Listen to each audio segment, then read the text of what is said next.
Good evening, one and all. It is Sunday. It's the end of the week. It is, in fact, partway through a bit of a small holiday here in the UK. But, of course, it's time for us to jump into some more good old Warframe. Welcome, everyone. I hope you're doing well where you are around the world today. Now, I know, look at the stream title and the go live message. Many of you are going to have many very strong, very thorough opinions on various aspects of Melee Arcanes. I do ask that you take a time to appreciate where we're going bit by bit rather than trying to jump to your own individual conclusions. I know it's going to be hard to resist, just brimming with ideas, but I assure you, I too have ideas and have been thinking about this. So, your moment will come, do not worry. But first, welcome everyone, hope you're doing well where you are around the world today. And indeed, I hope you've had yourselves a good day, whether you are wrapping it up now, if you're somewhere further to the east from me, if you're into your comfortable evening now here in the UK, or if perhaps it is still good old daytime Sunday, as it is for many parts of the US. The US and the rest of the Americas, of course. Welcome, everyone. Ginger would say, somebody with a very specific playstyle uses ability-heavy frames. I know barely anything about arcanes aside from bolt efficiency. Well, fair enough then. Yes, so today's focus is indeed going to be on the melee arcanes. Melee influence is the #1 arcane of focus there, but that is only going to be our starting point. You see, I'm starting with a very simple conjecture. Also, cheers, Darkwolf. A very simple conjecture, which is melee influence should not be nerfed. Now, that in itself is a conclusion. It's not normally the way to go about things, and usually I wouldn't recommend starting with a conclusion. That is usually a bad idea. However, in this case, it's more of a hypothesis that we are going to put to the test as thoroughly as possible. We're going to see if we can indeed find some way to justify and prove the melee influence should not be nerfed. And if we fail to do that, well then there's only one other case remaining, isn't there? How do I feel about Lure Spy? I mean, Lure Spy, once you know it, you know it. I mean, it's pretty easy once you know it and have the tech to do it. If you go blundering in with Excalibur and one orange brain cell, you're gonna have a bad time. Yeah, so with melee influence, this melee arcane is certainly a very powerful one. And part of the question I have then is, okay, so when is it not powerful? When is melee influence not the choice? Because that's the first point to start with, considering whether something should be nerfed or not, is does it have circumstances where it can't be used or shouldn't be used? And for that, there are indeed a number of situations where melee influence should not be used, where it is the wrong thing to pick. For example, if you're in an assassination fight against one target, well, I would hope at this point you don't really need me to spell it out, but for those of you who don't happen to use melee influence or are just unfamiliar, if you have only a single target, then melee status effects apply to enemies within 20 meters of said target is going to be 0 enemies. So 0 status effects. So nothing. Absolutely dead nothing. But single target experiences are pretty damn limited, aren't they? You know, you get things like Lephantis. Yep, that single target where for the vast majority of the fight you're not going to have any other target that could be affected. You've got things like let me see, Raptors has other stuff around it, Sergeant stuff around it, various other assassination fights, they always have stuff around it. You've got things like the Fragmented Boss, but on some stages there are things around it, and also you've got the lead up where there's whole groups of enemies, so it's still useful then. Jackal single target? Yep, Jackal is No, Jackal is not single target. No. No, Jackal is not single target. It can certainly feel like it sometimes because the Jackal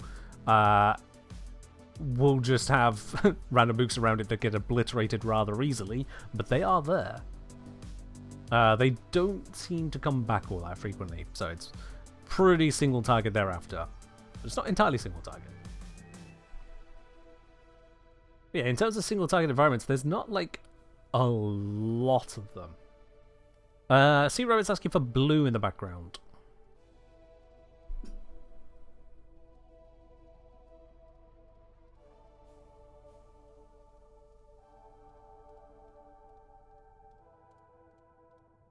Okay then. Thank you for the points. I'll just put those in the pocket. Alright, yeah, so in terms of single target environments, there's not actually that many of them. The next circumstance where melee influence would not be the right call is where you specifically want to be using melee to kill, where you are killing a single target amongst many. You don't care that there's many others, this single target needs to die, and the damage you can get from your melee as it is just isn't enough. You can't see that it's blue because you're colorblind? I mean, you can always ask before you just demand a change to something you can't see. Just putting it out there. Also, that is a curious colorblindness that does not allow you to see the color blue. That's an unusual one. Hello there, Mirror Labe. Hope you're doing well today. But yeah, so a circumstance where you don't worry about the mooks around, there's single heavy targets to kill, and those single heavy targets need to be too resistant or straight up immune to both the AoE damage coming in from hitting the mooks around them with influence, and also just the generic melee damage you're dealing as it's as a direct attack to it. All of that needs to be not enough. And in that circumstance, then you would want something different than melee influence. Brother only saying Jade Xmas spring to mind. No, they kind of just die as well. I don't know if you've noticed this, Brother Ronnie, but being Jade Xmas or any other variant of Xmas doesn't really do shit to them. Let's go for something... oh, even more single target. What's the most single target weapon I can bring out here? Destreza. That feels pretty single target. So let's... oh god, wow, it's so single target. I didn't even have the arcane on it. Let's fix that. So we went with a melee influence here. Let's... actually, not on this one. Let's go on... yeah, whatever this is supposed to be. This'll do. Yo! Don't like. Thank you very much for a drop in your prime here once again on that second month. You got the lovely bronze badge next to your name there. Cheers. Cheers indeed. Okay, so I'm not even entirely sure what this is supposed to be of a build. Was this a very old heavy attack build? Yeah, this is a very old heavy attack build. Let's just destroy it. I don't care whatever it was in the past. I don't really care. So, look at those stats. We're absolutely going to build into crits here, so let's get our standard crit stuff. We got Blood Rush. We're going to go for Galvanized Steel. Those are some obvious pickups right there. Going to go for Prime Pressure Points. It's better over on that one. We're going to slap in our Electricity, because of course we're going to want that. We're going to go for a Shocking Touch. There's a high chance of it, comparatively. We're going to have our Weeping Wounds, because that is also a standard for this kind of thing. Let's see, what else have we got then? We're going to want to have... let's see, Crit Chance, Attack Speed. Let's go for just Quickening. Nice and simple stuff there. 2 mod slots left, 15 Capacity. What can we fit in for that? Status Damage, perhaps? Can we get that in? Galvanized Elementalist, and there's no more room left. That's fine. I'm not going to put formers or anything into this. Naming a mod Chesbot continues to just be an unfinished question. Gara Stick, lovely times. Yeah, that shows you how long it's been since I've cared about utilizing Destreza Prime much, doesn't it? Yeah. So... if we just take this as it is, and let's make sure that Worm is set to no shooty, thank you very much. We don't want Worm jumping in where it shouldn't. And whilst I'm at it, let's swap you out to the router just to simulate having max combo ASAP, because that would be nice. Yeah, this looks like it's gonna do the thing with the stuff.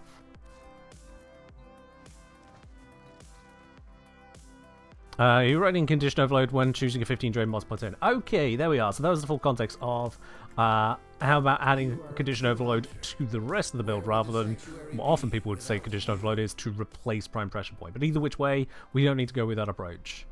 It could add more damage, but also so does the status damage one, which also adds status chance and just more buffs. Anyway, pop us here. So, let's just clear these lot out first of all. Let's grab us some Xmas. Let's go with some Xmas troopers. They're always fun to just throw on the field.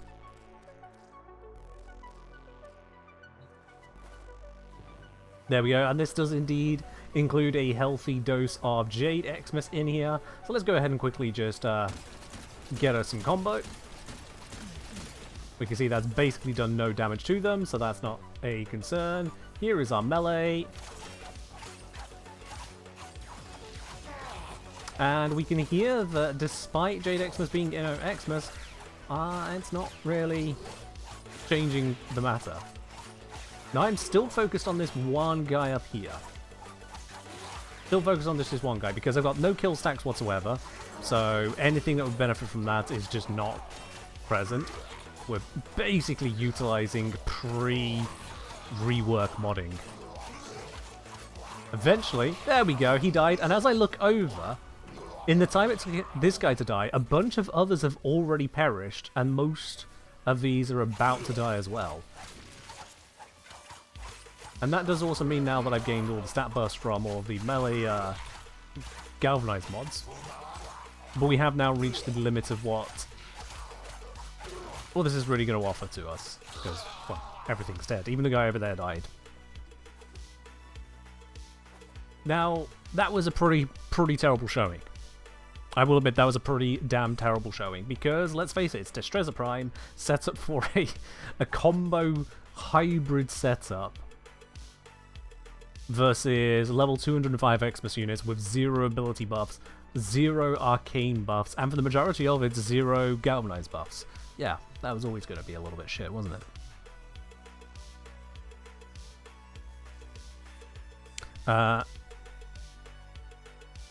If YJ's getting special mention, someone called it out as, but what about them?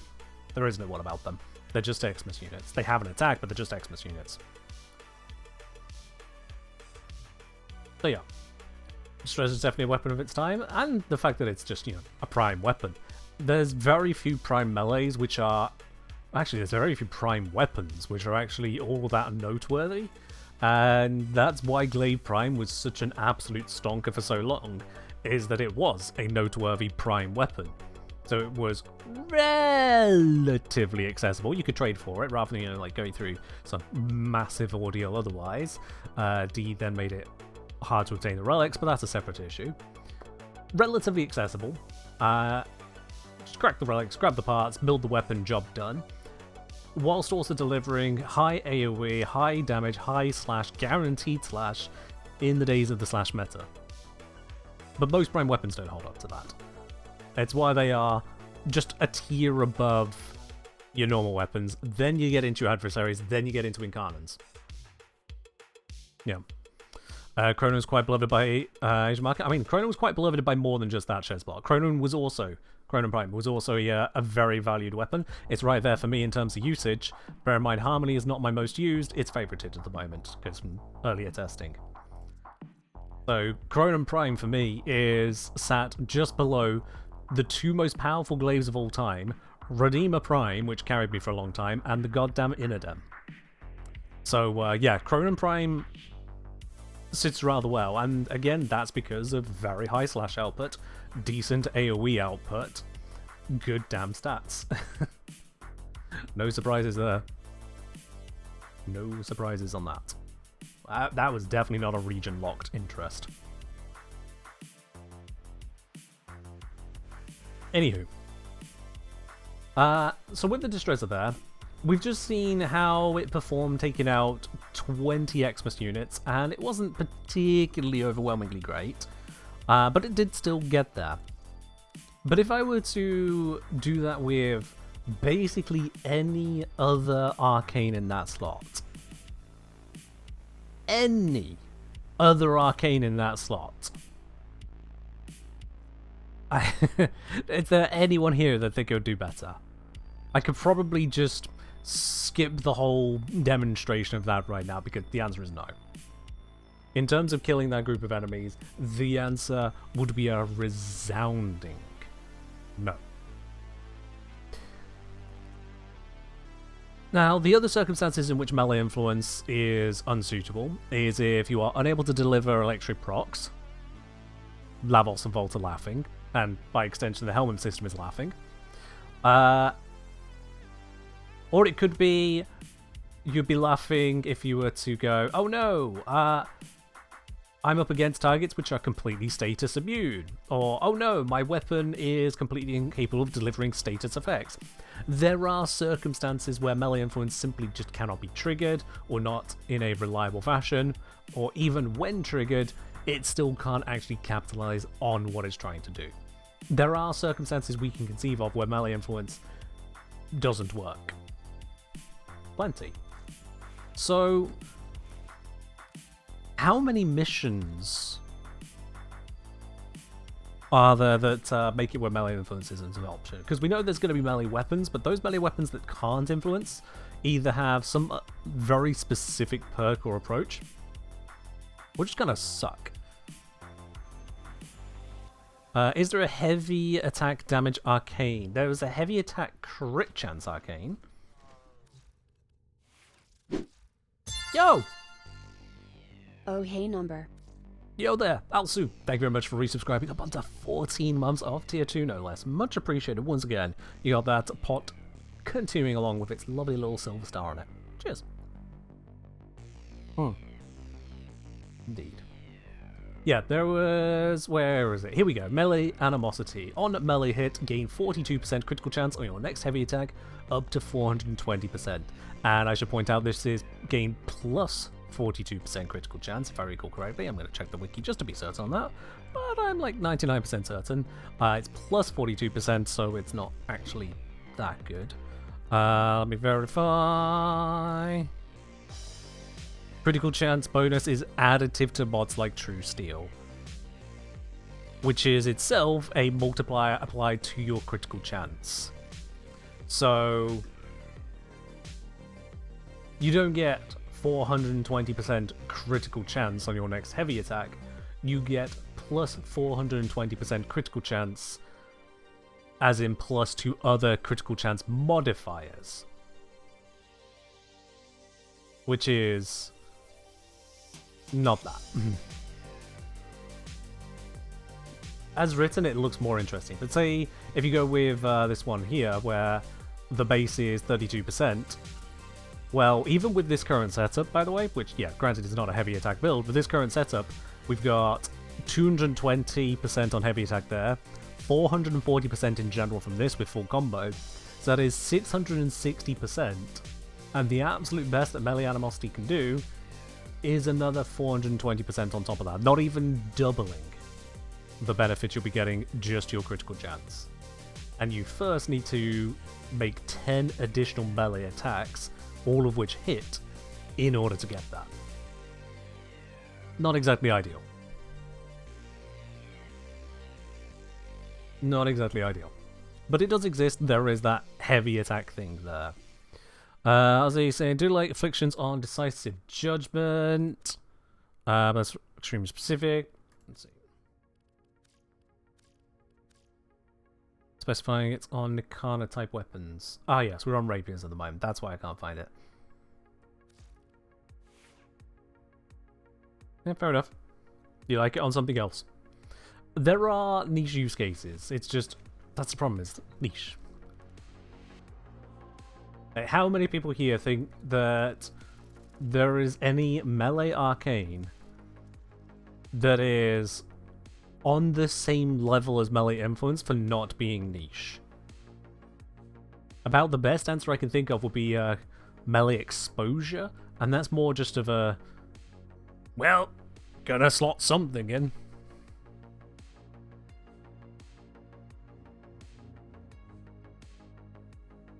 Kareen, granted, which, if I recall, is the most recent melee arcane. Kareen is also a more broadly applicable one. Yes.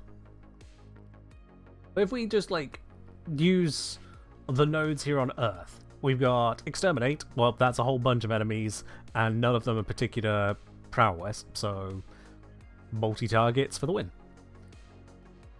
Afflictions with Harmony? Yes, that exists. I did a YouTube short on it. Might have done a video on it as well. What's your question? Mariana, Exterminate, again, bunch of enemies, usually bundled up, no particular strong targets. Influence go burr, it's a multi-hit thing. Capture. Capture is a single target takedown, but the single targets are almost never of any real consequence. You just kind of put a bit of firepower into them, they fall over. They're hardly more than basic units.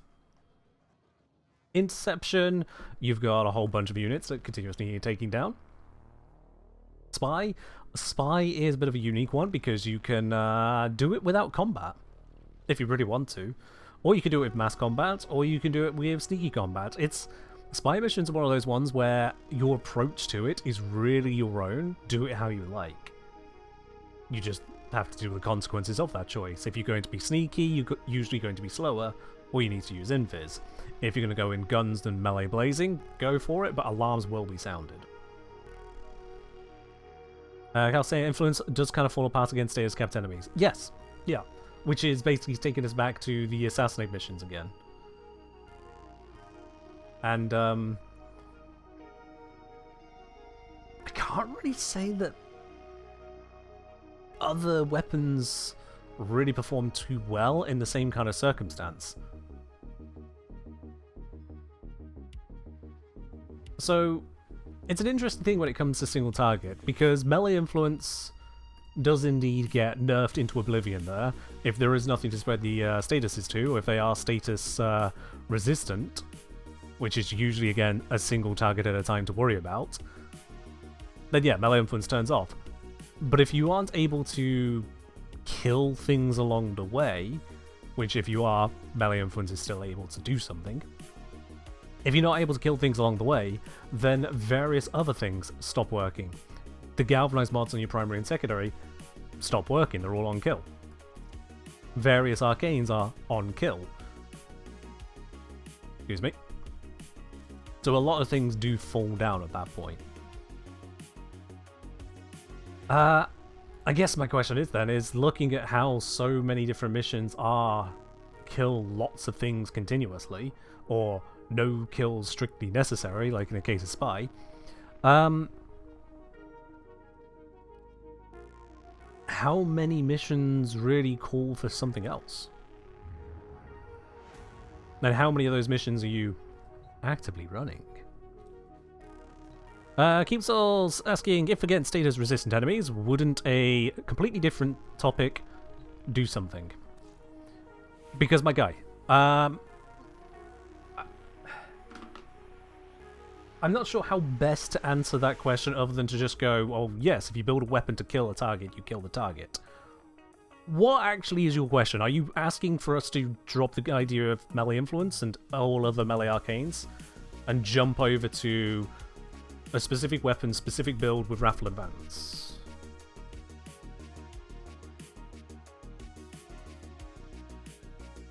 I'm not sure I get the sequitur there.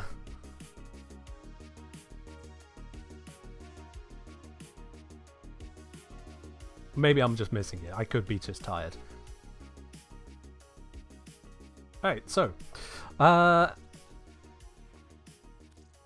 with regards to melee influence then, if there are a handful of missions where it's not the right one, there's a handful of melees where it's not the most effective, where do these arcanes get to shine within that? Where do they get to shine? If we go with melee afflictions, Enemies affected by status effects gain additional stacks when they're knocked down or flung by melee attacks.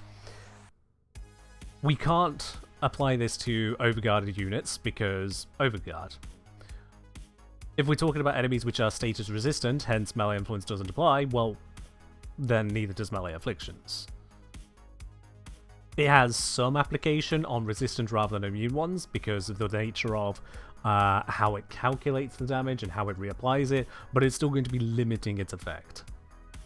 And unless you're using some redonkulous setups, it's going to limit it a lot.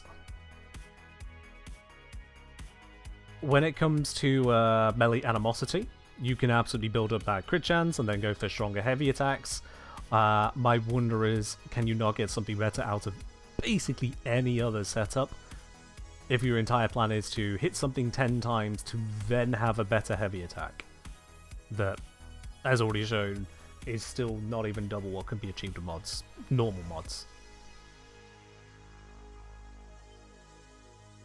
Catlil said, I guess you wouldn't use Influence of Exodia Contagion. Yeah, I mean, that's a thought, honestly. You don't necessarily need to or want to use it, but also could you? What was the Zor I've had it on? Oh yeah, the bot bit. Yeah, I've got melee exposure on there, but what if we were to make that influence? Yeah, that is indeed electric, and then we swap out exposure for influence.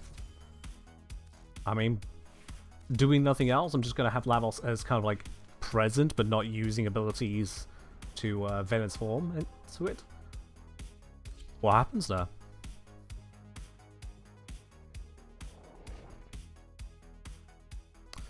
Shell's saying, unless there's a mission restriction melee only, don't see a reason to be worried about not outputting enough damage with melee. Is your answer to the arcane imbalance, bro, just use something else? I'm sure you're not going to put it quite so bluntly, but I mean, where's the nuance if that's not your point?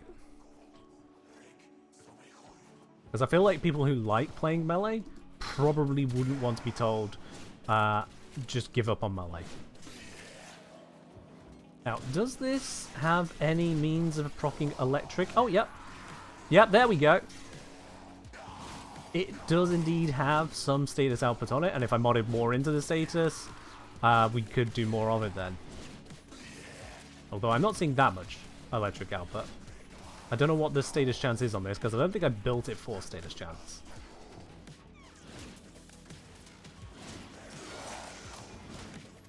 Yeah, a whole lot of that forced impact, and not a lot else. Let's act like I did build it for status real quickly. I mean, I could certainly see the damage extending beyond where I had placed it. Yeah, influence is now active again. Yep. Let's send in a strike up there, hit some stuff. I need to re-up that. There it is. Yeah, some influence can work with that. Because it turns out that influence's AoE is kind of ridiculous. Like, it's not a small amount. Does anyone else get annoyed when they're trying to farm in a room and it happens to have one of these in it? Put it in a console to briefly disable. There we go, let's just move that over there. I don't want to keep hearing it.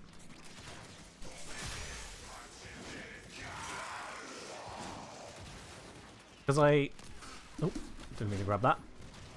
The throw from this alone, which by the way, melee influence, please proc. Please proc. Please proc. There it is. So the throw from this alone is nowhere near the AoE size of influence. Influence creates a massive reapplication zone of it. Does influence capture the damage of the initial hit?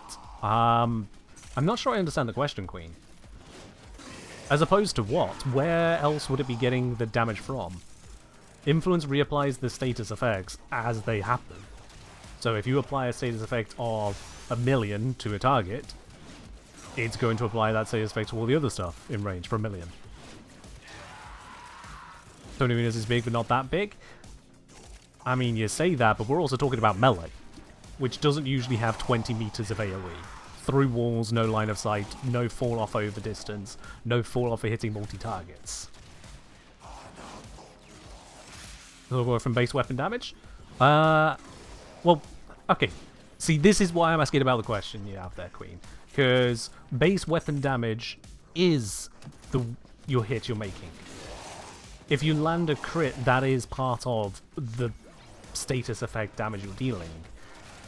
So what thing are you unsure as to what's being carried over?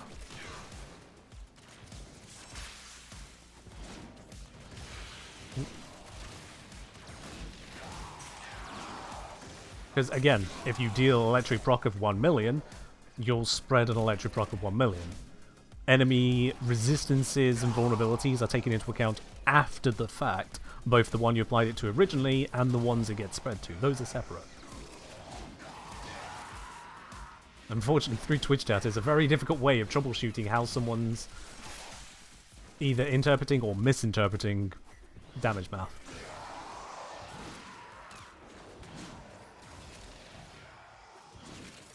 How many kills are we on? 465. I'm not even doing this properly.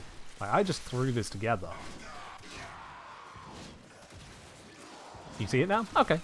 I'm not sure which bit clarified, but I'm glad we could clarify it for you. We got there. Am I? Oh, I'm still holding that. Oh, God. I thought I dropped this somewhere else. Ah! No. Go away. Suspend security measures for our Stay there. I don't want you. Honestly, I thought I dropped that earlier. I was wondering what was in my hand. Okay, now we do have an incoming big meanie. As in an acolyte called Torment. So let's see how that goes. Having made a very not Torment ready setup.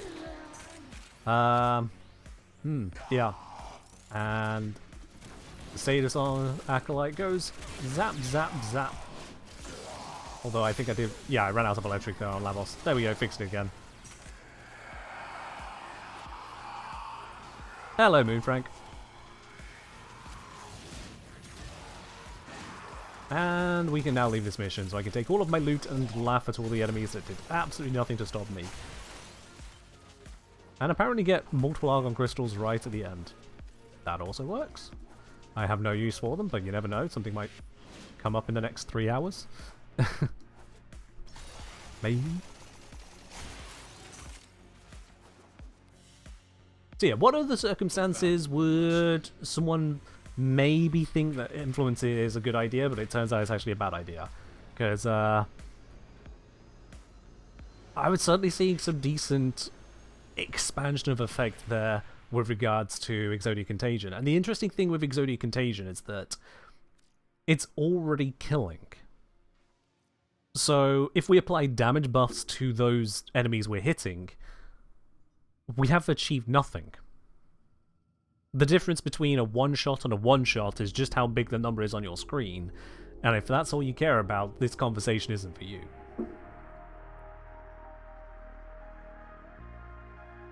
Aussie, I meant 3 hours is in the length of the stream, but sure.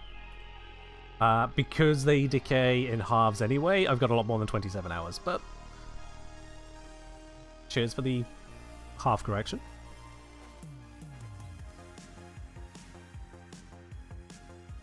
And I was saying, maybe if we don't want to nuke everything in Publix. Okay, so... the circumstance in which to not use melee influence is when you don't want to kill things. That's honestly, I can't rebuke that take. That's yeah, I got nothing to counter that one. You're absolutely right. If you don't want to kill things, don't equip influence. Yeah. Bite asking for that one? Yeah, that's okay. That's not too crazy. You can have that one, Bite. You are slowly learning which of the buttons on here are devastating or not. Now, it's interesting you say baby Tenno, Ozzy. It said public, but you're saying baby Tenno. And that is one of the few areas where melee influence actually sucks. when you're on really, really low level missions. Like, I'm just gonna take this weapon as is. I'm not even gonna change the loadout, but I'm not gonna use it for Exodia Contagion. I'm just gonna smack things. What is on that? Okay, yeah, that'll do with it. Crit chance, crit damage, attack speed. Okay. But yeah, let's go into a baby Tenno mission. Like, I'm going solo. I'm not going to actually play with baby Tenno today. Let's just, no.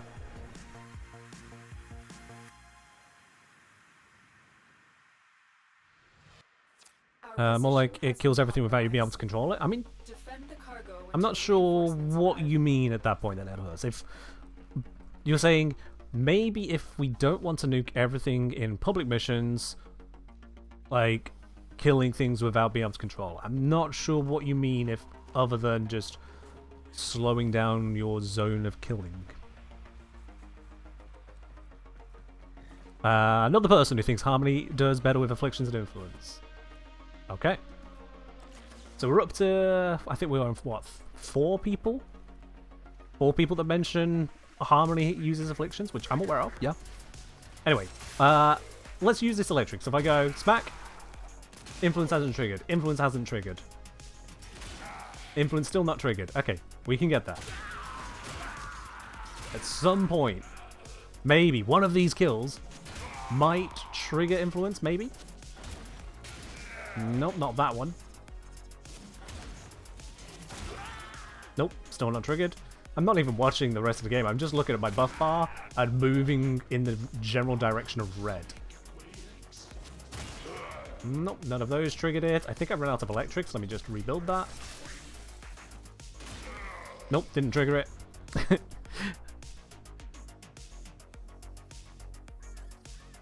So, again, this is where we have one of the weaknesses of melee influence. Oh, I finally got it to be active. Now, can I use it to spread procs to anyone? I've got guaranteed procs on every single melee swing. But you'll notice none of them are taking the effect. That whole way through the entire duration of melee influence, not a single spread.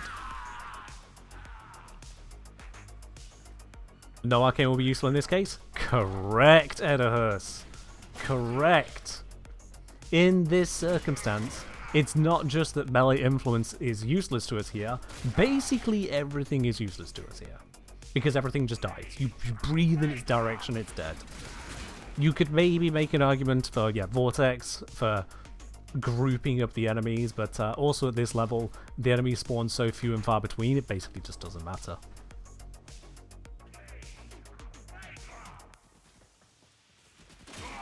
So, influence struggles if you one-hit the enemies.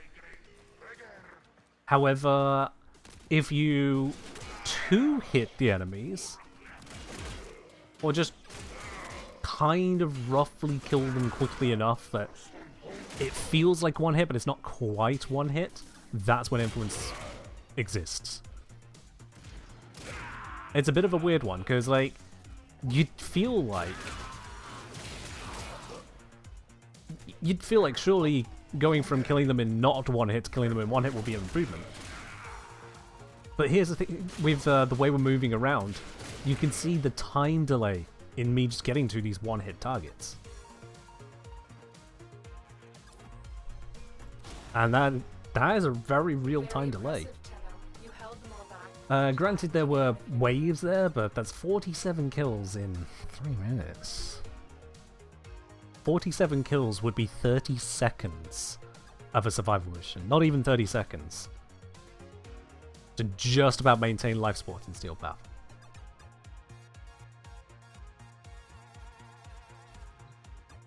And aside from between waves, I was constantly on the move there. So that brings us to the points that arcanes are challenging around influence. If you're already one-shotting, pretty much all of this doesn't matter.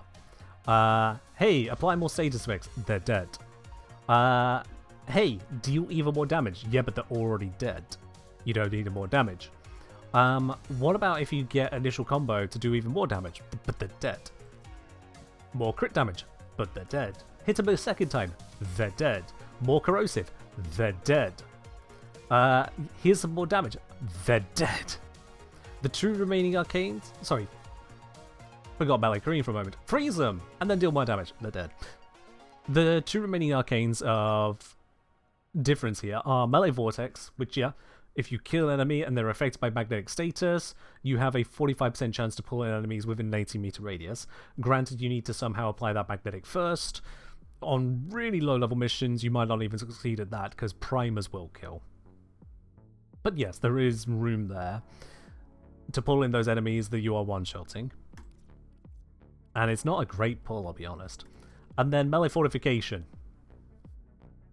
If you're one-shotting every enemy to the point that melee influence is not able to operate, you probably don't need the armor. That's just it.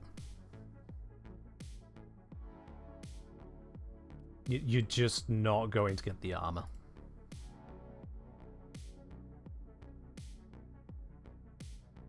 No, sorry, not going to need the armor. You'll get it, you just don't need it.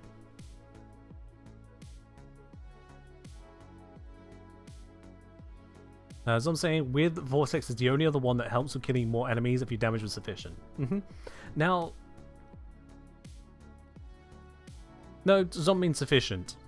Not insufficient, sufficient. Because if your damage was insufficient to be killing the enemies already, then a more damage arcane would be useful. But if your damage is completely sufficient, then, well, none of that matters. So, something that still triggers would matter. It's almost correct there, Shaz. Okay. Before you're able to access melee arcanes, it turns out the things die too easily as it is to melee that you don't need the melee arcanes, which should at this point be news to no one. We noticed that the majority of new players tend to just use their melee attacks, because melees early on in Warframe are ridiculously strong compared to guns. That's just how it is.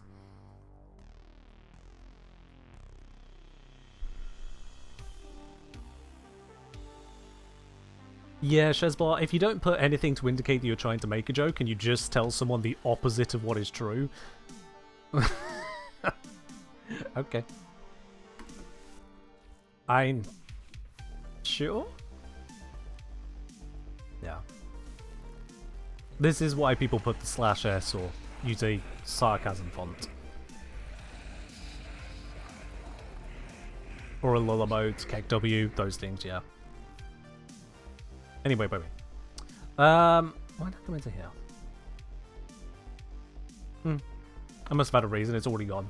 Oh well. Yeah, in the very early stage of things, before you've even unlocked the melee arcane slot, your melee is strong enough, and then later on, guns just overtake it. Do I think melee vortex would be good if it was made as a gun arcane? I'm honestly not going to weigh in too much on that right now, Kelton. Because, like, I would rather focus on a very large topic at hand, so no idea on that one. My bigger issue with melee vortex is just how kind of pathetic the pull is on it. You already need to magnetic proc a target for it to even apply. Then it's only a 40% chance to even work. Then it's pulling enemies within an 80-meter radius, and I think it's a line of sight 80 meters? Let me just double check that one, rather than go into a mission to verify. Melee vortex, come on wiki. Wow, this arcane is used so much that the wiki has no notes. 0. All it says is what it says. And where you can get it. 0 notes. Okay. That's, I'm fairly certain it is only line of sight. But now I need to know. So let's just Yeah, we can just go with this as is. There is survival. Let's just see if we can see a pull effect. Outside of LOS.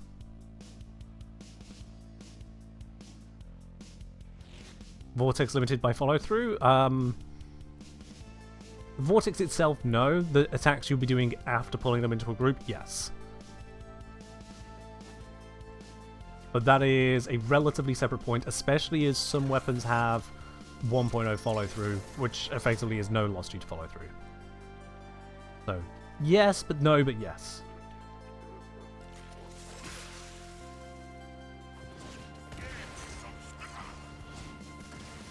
Okay, come on. Come on. Come on. I did equip this thing, didn't I? There it is!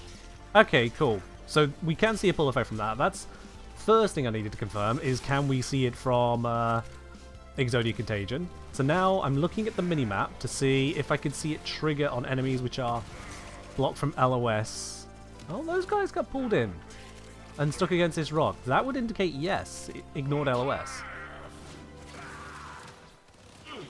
Okay, I guess I killed the guy behind me. Trying to kill one over there to hit these guys over there. Okay, yeah, it definitely ignores LOS. Okay, that's cool. And yeah, that pull wasn't quite that strong before, was it? Do I update the wiki with my findings? Sometimes, yes. Other times, the findings require editing more complex parts of the wiki, and I get a little bit intimidated by the code of it. I just kind of go, you know what? I'm going to let someone else know, and hopefully someone smarter than me can update the wiki. But sometimes, yes. Yeah, this definitely didn't used to be quite such a pull on it. It was slower. So that's nice. It is, however, still a chance based on having already magnetic procced an enemy.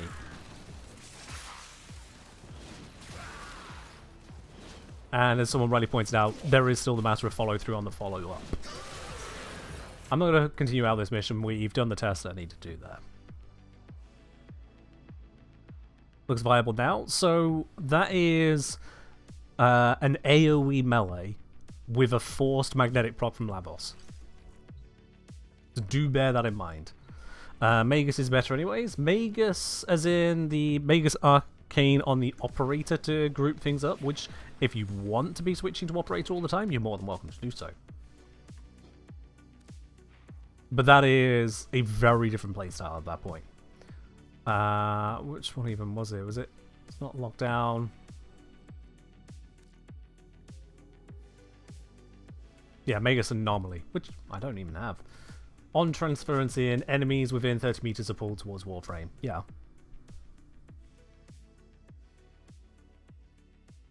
For a lot of people, Operator cycling is a frustrating bit of gameplay. Does the Vortex pull work through walls? Seems so, yes.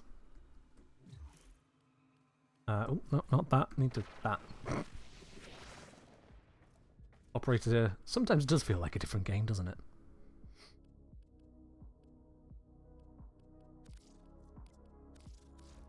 But yeah, Magus is better in the same way that casting Larve is better. In that casting Ensnare is better. But sometimes you don't want to be taking the options which are being presented that way. And that's valid. As I'm saying, Vortex is faster before because it's proccing multiple times, multiplying the force. Is that what was happening there? Okay. So if I were to switch to a more classic approach of killing, we would see far less thens on. Is that what you're saying?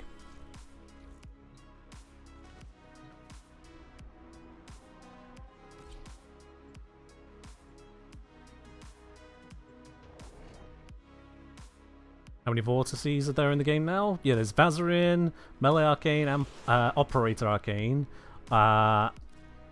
There is various abilities, notably vortex. Is the first word of that sentence. That was a question. I forgot the mark.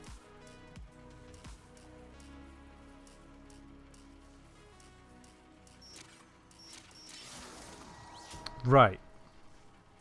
You asking, Zom, is Vortex faster than before? Okay, so, Zom, do you have any reason to believe that's the case? We're testing it now anyway, so let's find out. Now, was that a multi-hit and therefore throwing it off? I don't know. It's hard to tell with these things. I just hit an explosive barrel. I'm going to try and slow down the effect a little bit here then. That was a single kill. We saw quite a fast pull. So no, Zom, it wasn't. It wasn't, Zom. I don't know where you pulled that one from.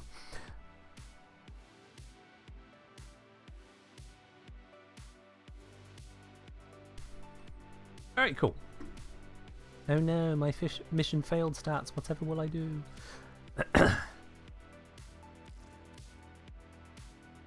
Oh, what's the use for the cordon? Oh, is that the one on Nautilus? Yeah, it must be. I would say it's more useful, to be honest. Because Nautilus will do it periodically. Yeah, 15 seconds. Which, granted, you can reduce, but still, 15 seconds base duration. Ooh. Did they announce that change? Honestly, no idea. Is it on the Vortex page? Nope. No patch history noted on the Vortex page for it. Yeah. Okay. So indeed, as a grouping thing there, sure. It exists. Now, what's the trade-off then? Someone mentioned, oh, but surely influence will still be better there. And potentially, yeah. In order for this to work, you must have put a magnetic status onto the target first before you kill them. If indeed you do get that magnetic status on the target first, it's still going to fail to actually activate 55% of the time. In the event that it does activate, it will pull all the enemies within 18 meters, so enemies which cannot be pulled will be unaffected, like for example Xmas units. It'll pull them in, and then you need to follow up and actually do something with that pull having occurred. Notably, it was not stopping those enemies who are pulled from acting in any way. They weren't knocked down, they weren't ragdolled, they weren't restrained, they were just sliding.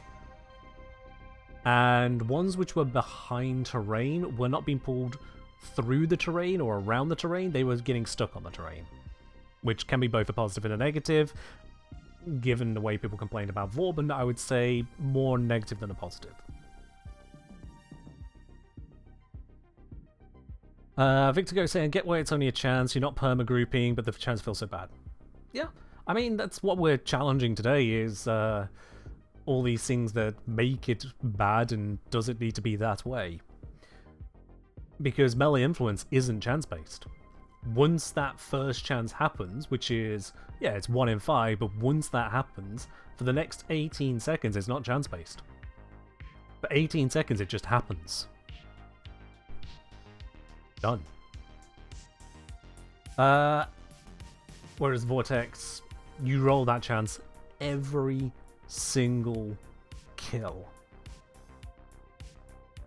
Magnetic statuses, they're great for dealing damage to Xmas units, which again is funny given that this can't pull Xmas units to still have Overguard. And again, the magnetic status is only good for dealing damage to Overguard and shields.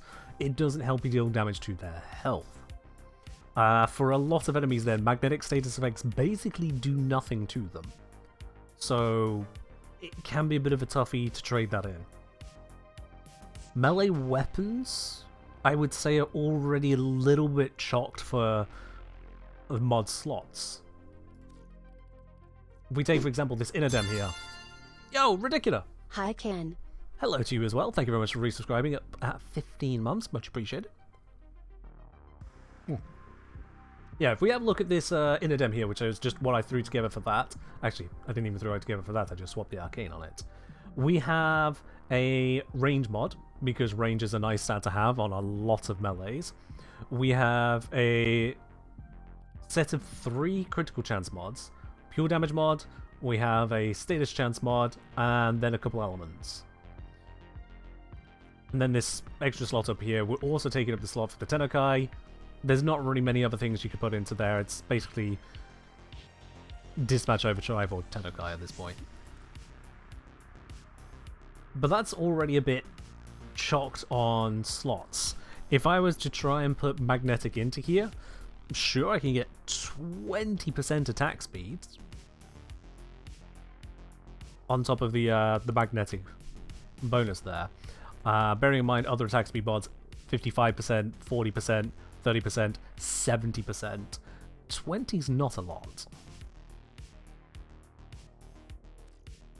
So putting Magnetic on, even with the Magnetic mod, comes with a not insignificant opportunity cost. Oh, excuse me. Not insignificant opportunity cost, whilst not providing a lot of power in itself. You then need to actually apply the status effect. The status effect needs to be on the target when they die, so you need to get a kill for it to actually trigger, as opposed to influence just applying the proc does it. And then you repeat rolling that time and time and time again to get that pull effect. And that's still one of the better options we can see here so far. So that's a little bit of a toughie. Andromeda saying, how about use heat and outsource viral?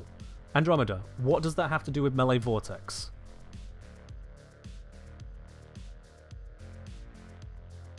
Or are you saying, oh, you could do that because that's how you get the magnetic mod in? Okay, yeah, that's what you're going for. Alright. So yeah, you could. You could absolutely outsource the viral. You could also outsource the magnetic. You could also outsource the melee vortex effect by grouping with an ability. If you're spending something outside of the build to get you to the point, you could have also spent that thing outside the build an entirely different way.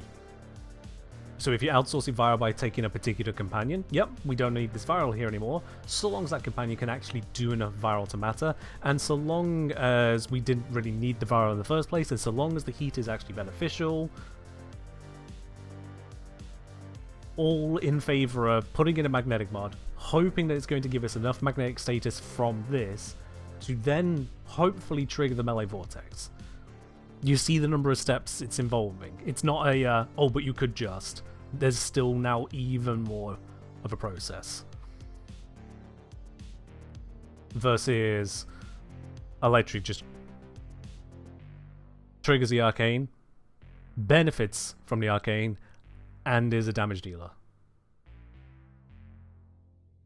All in one.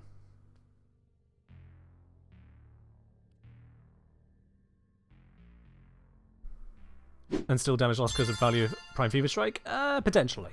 And that gets into an even more complicated discussion. Very much more so. Clashpoint, thank you very much for dropping your Prime here, up onto 5 months in a row. Much appreciated, Clashpoint. This is the last month you've got that silver badge next to your name, I think. Yep. If you continue that next month, that's going to upgrade to a gold one, so cheers. Mirrorlife saying the only time they use Vortex is for a Kome or Ivara dual Ichor. Every other time Arcane outkills other Arcanes outkill Vortex. On that note, Mirrorlife, actually, if you happen to be in game at the moment, would you be able to send me over the Ivara dual Ichor setup you use? I wouldn't mind be able to showcase that as a prime example of what melee Vortex can do when the stars align. That would be nice to show off.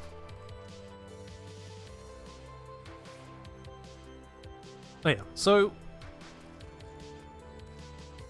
what have we actually gathered so far then?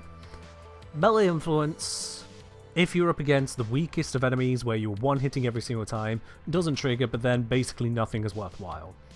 There is some argument that can be made for melee vortex to group up said stupidly weak enemies, but you could basically just bonk them on the head and move on, you're done.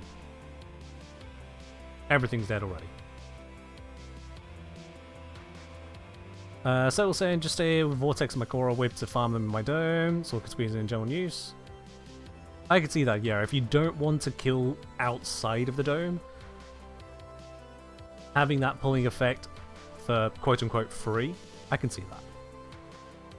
As opposed to using melee exposure for just more damage. If you already got the damage, then you don't need it. Excuse me, sorry. Ooh. Apparently I burp a lot when I've had some Oasis to drink. That's news to me. I'll take out today. So sue me. Right. Now, melee influence on the other end of things. Rather than lots of really weak enemies, we talked one large enemy. Then also disables a number of these other arcanes. So melee fortification has no effect if you're not killing them. Melee vortex has no effect if you're not killing them. If you're against a single large target, you would probably expect your shields to be getting hit. Maybe. Yeah, melee crescendo wouldn't be applying because where you're going to get the finishes, it's a single heavy target. Melee animosity is still just a bit pants. Melee afflictions largely doesn't work because single heavy targets tend to also be status resistant or even immune. And melee Korean, I think, should have no effect as well because you can't freeze such targets. Oh yeah.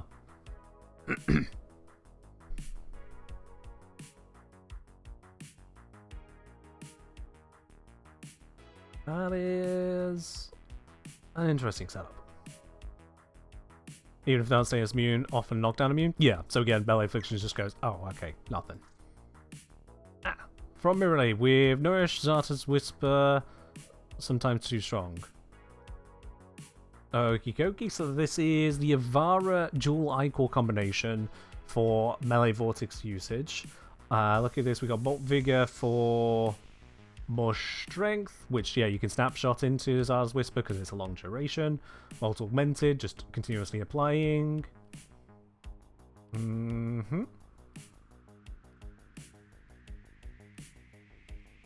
All the rest of it is just kind of standard fare stuff.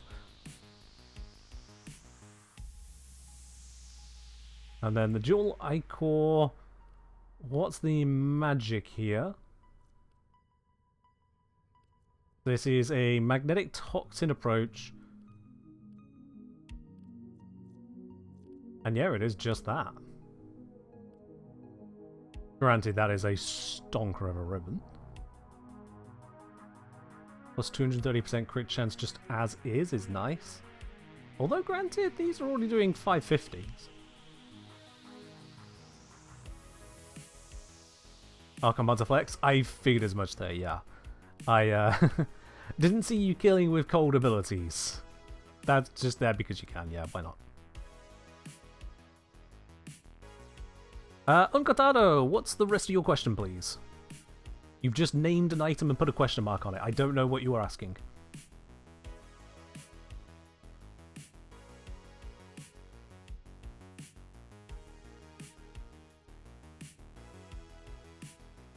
Can you have that ribbon? I don't know that Mirrorlabe's going to just hand off their 57 roll dual Icor ribbon that enables or certainly massively supports their ridiculous vortex approaches. No, I'm asking.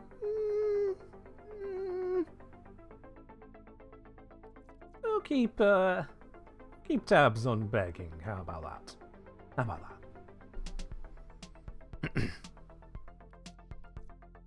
Alright. So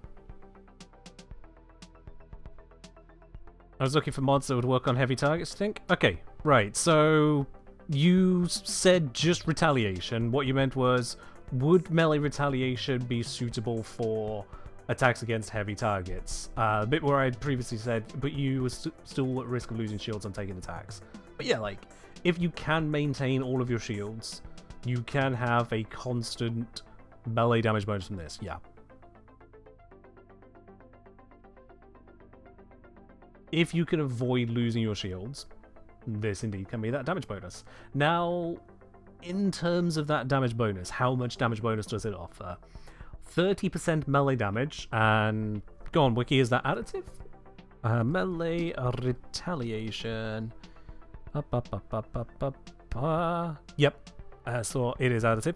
So 30% additive melee damage. So a pure damage bonus for every 200 current shields, up to 420%. If you're already running prime pressure point for 165%, you're at 265% overall melee damage, which means this would be providing a just slightly more than 10% damage bonus for every 200 current shields. It's not exactly a lot, is it? It exists, you're not wrong, but it's just... Is the one that gave you more damage... I can see you didn't write that, but that's what you meant. More damage compared to your armor. That's not fortification, by the way, Mr. Station. That's something else. That gives you armor on kill. More damage compared to armor, I think you might be thinking of the primary one, actually. You're thinking of primary bulwark. Gain plus 1% damage for each unit of armor past 1,000, up to 1,500 armor. Yeah. The primaries have it, not melee. Itself an interesting one when you consider that melees are the ones getting up close and personal. I hope they won't nerf it. We literally have broken primary incarnates. Why should melee weapons not be the same as broken? And that is a very interesting point there, Bowser. Absolutely. First of all, thank you very much for the 30 months in a row. Big 3-0 there with your Prime. Much appreciated on that. Cheers. And yeah, the bot will respond from time to time.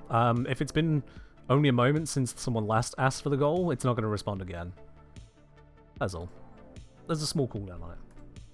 But yeah, we do indeed have some quote-unquote busted incarnates, certainly in guns. This is part of the issue that I want to raise with melee, and where they still have that potential to struggle.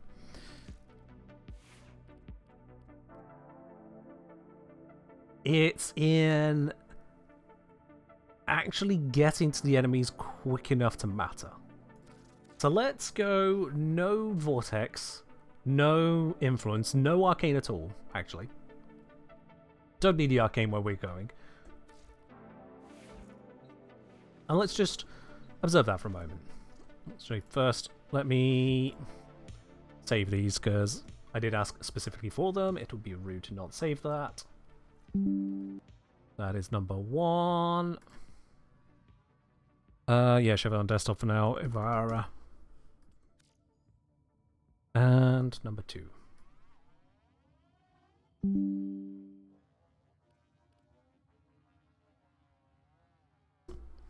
Thank you, Miralabe. Much appreciated on that.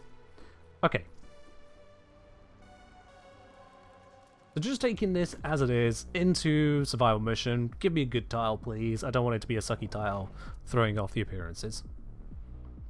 I'm not going to use some crazy setups here. I will add on Valence Formation partway through. We're just going to start with melee weapon without arcane, which up until the release of, what was it, EDA? Oh, I'm still on Nautilus. That triggering every now and then is fine. I think.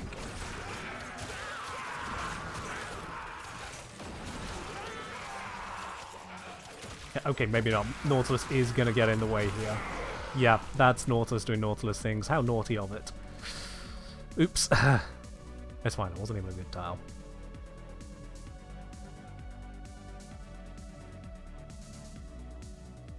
But yeah, prior to the release of EDA, ETA, the whole melee arcanes, this is basically the extent that we were getting to at the time. Was Tenukai out by that point? Or were they all the same update? I think Tenukai came just a bit before the melee arcanes, I think. I'll have to double check on that.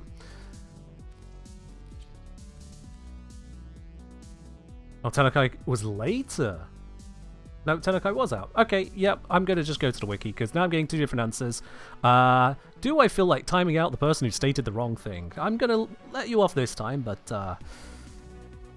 Tisk tisk, whoever it was. So, Tenno Kai. Let's just go. Mentor's Legacy, released 13th of December 2023. And then if we go for Melee Exposure, 13th of December 2023. Same update. No one was correct. No one was correct.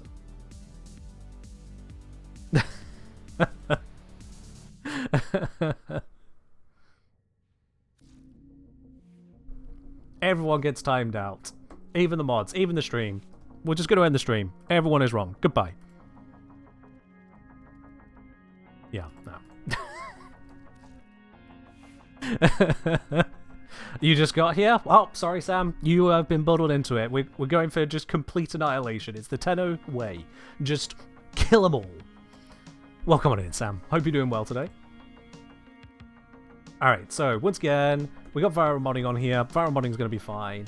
My companion should not be attacking this time. Let's go just hit some things with a dagger. And this is... I love it when people call this base Steel Path. A Steel Path mission at the end of the star chart, but some people call that a base Steel Path. Fair enough. I get what they mean. The lower end of what you could encounter in Steel Path. It's still funny to me. Alright, this is not a great tile. And why have all the enemies spawned there? But the... whatever.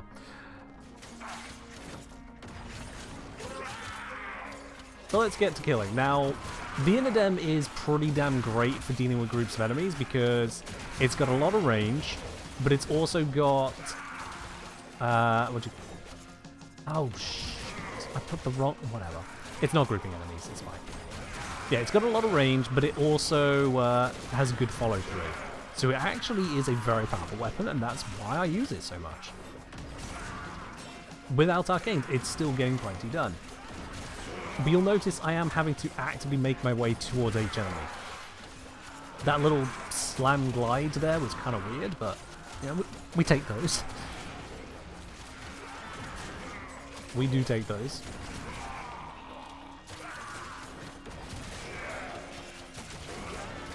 But this is a weapon which its movement is very easy to manage. Its damage output across multiple targets is very well applied.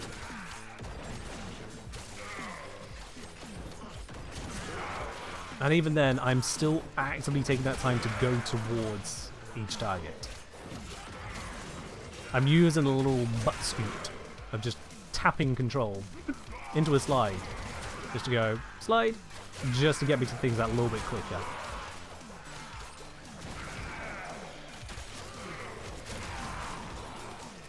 So let's get to 2 minutes on the survival timer and see how many melee kills we're on. Melee specifically because the companion's going to have some. Well, the companion's not going to get any more for a moment. Goodbye, worm. You don't normally die, so this is actually kind of weird.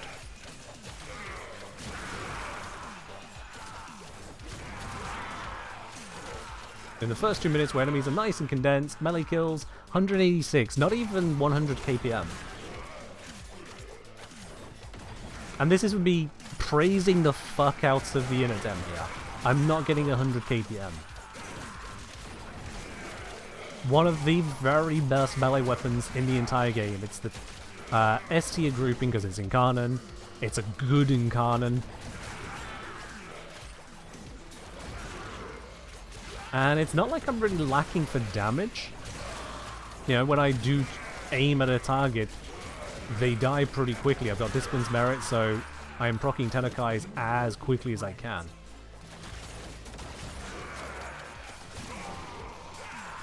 But yeah, that life support's going down. Bit by bit by bit by bit, that life support is indeed going down.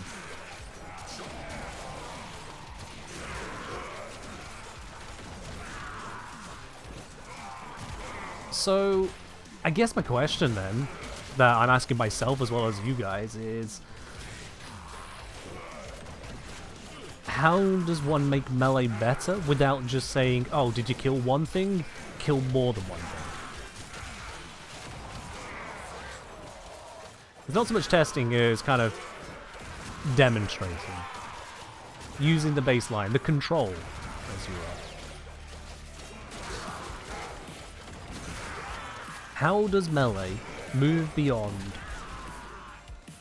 hitting the targets in front of it, and does it need to?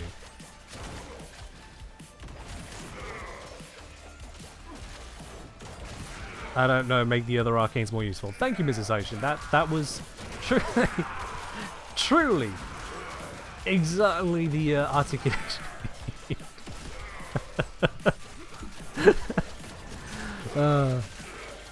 Would revert to the reach changes from years back fix anything? Yes, Ray says not really, because the reach changes weren't a matter of making them better or worse. It was a matter of making it where short range melees actually gained benefits from adding range.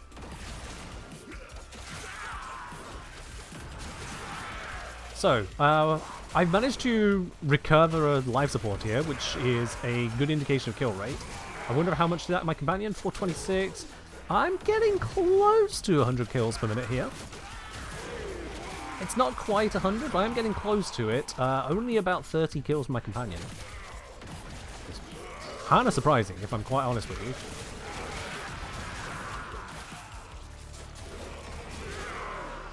Yeah.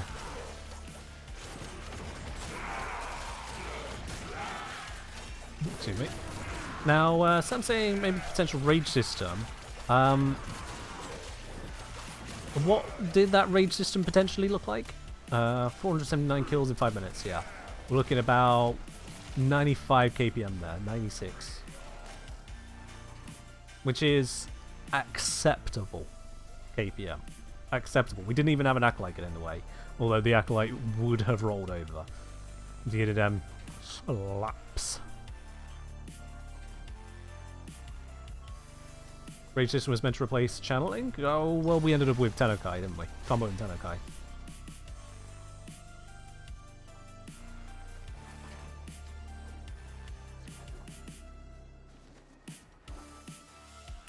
But here's the thing, is that more damage wouldn't really change a lot there. If I wanted to be ridiculous about it, I could go through the go through a recording, a 5-minute recording like that, and add up all of the time I'm attacking versus all of the time I'm looking to attack, and compare that to gunnery. Hell, I might actually still do that. It would be a painstaking process, frame by frame, to measure how much time is spent attacking in both modes, melee and ranged, but I think it would be an interesting part of the comparison, as well as the kills per attacking moment.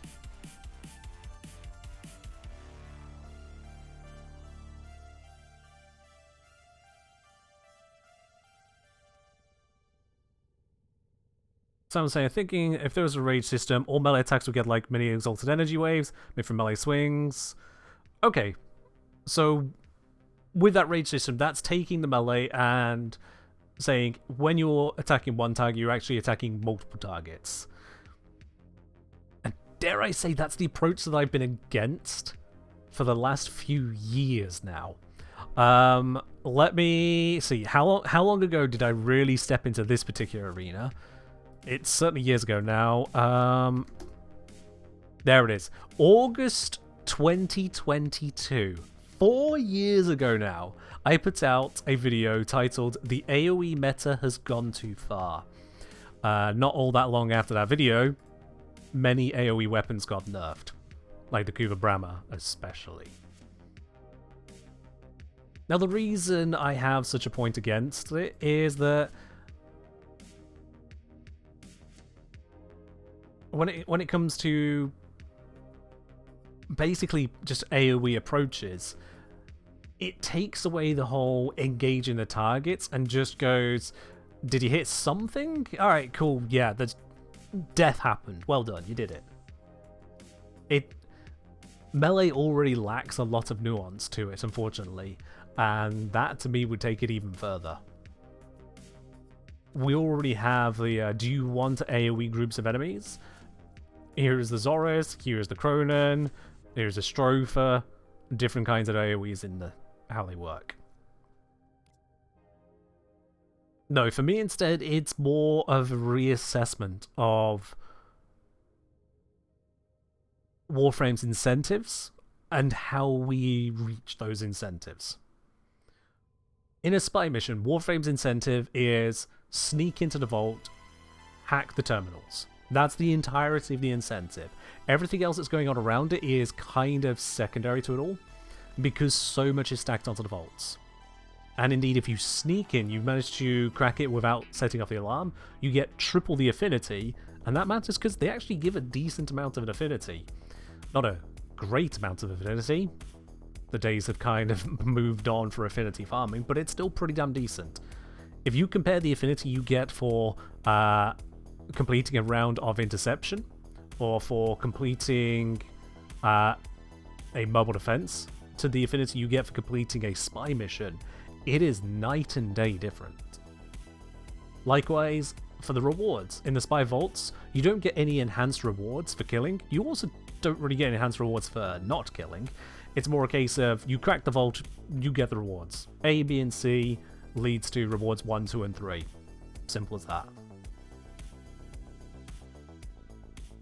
So, when it comes to the reward systems around killing, every reward system, with a very limited set of exceptions, every reward system is just, did you get the kill? And there are extremely limited exceptions to that. You know what? Sorry, I'm going to break off from my point for iStars here, because iStars made a very good point that I don't think I've actually come across myself, or made myself ever. iStars saying, pushing harder into AoE is...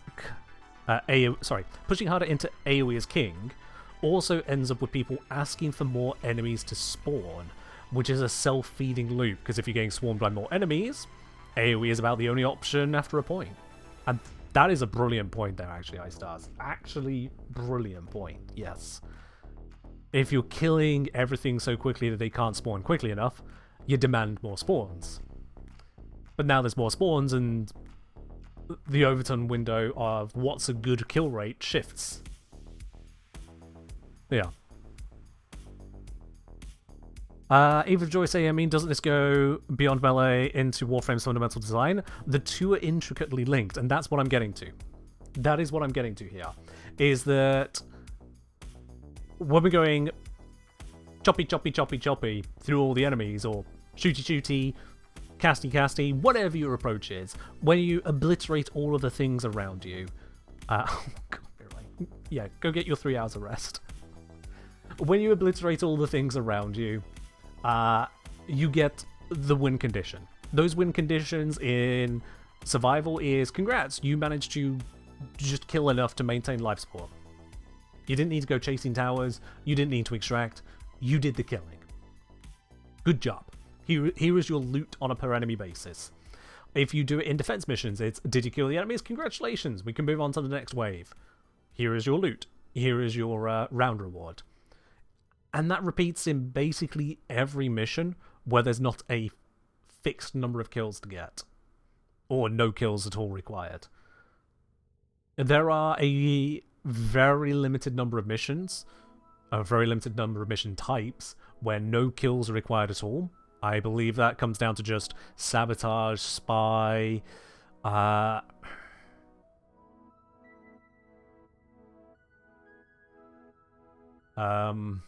technically mobile defense. You don't have to kill anyone if you just CC them long enough. So, sabotage, spy, technically mobile defense, technically hijack. That's a real technically one, considering how it turns out. Technically interception? You know what? Yes. If you can get them off the point, it gets very technical. Rescue definitely yes. So, defection. Defection very, very technically, because good luck on charging the towers if you're not able to kill anything. So yeah, there are some missions where killing is technically very optional. Survival is not really one of them. Survival, you're going to run out of towers, you're going to run out of capsules you can loot from lockers and from Evara robbing people, and then that's it, you're done. You're just done at that point. So you can complete it, but you're not going to get very far with it. Arcwing Rush? Never heard of it. It's not a real mission. Doesn't exist. Wasn't added to the game. Definitely doesn't have a weird system of rewards. Nope. Doesn't exist. Yeah. Okay, so there are a number of missions where technically you could just not get kills. Mirror Defense is timer-based, not kills. The loot on Tiana Pass is staunchly kill-based. Because if you don't get at least some kills, you're not going to trigger more crystals to spawn. If you don't trigger more crystals to spawn, you are really screwing yourself over. Really, really. So, anyway. Yeah, I already said sabotage. Without the R, Captain Calamity. So, the point being is that you've got a cluster of missions, a handful of missions, whereupon you can get absolutely no kills, and that's fine for the objective. Things like your spy, things like your rescue. You then have a cluster of missions where technically you could get away with not killing, but actually there's just plenty of kills, go at it. And then you've got your missions where you're either killing a fixed number of enemies, like with Defend, like with Exterminate, or just go at it. Go at it is going to be things like your survival, interception, that sort of thing. Excuse me again. Don't you have to get one kill for void sabotage? That's different from just sabotage in general, but sure, yeah, why not? I don't think you can rob their key, no.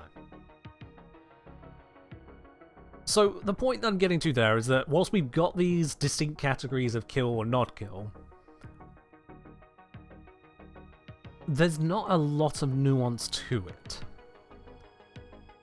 In the situations where you don't really have to kill but could if you wanted to,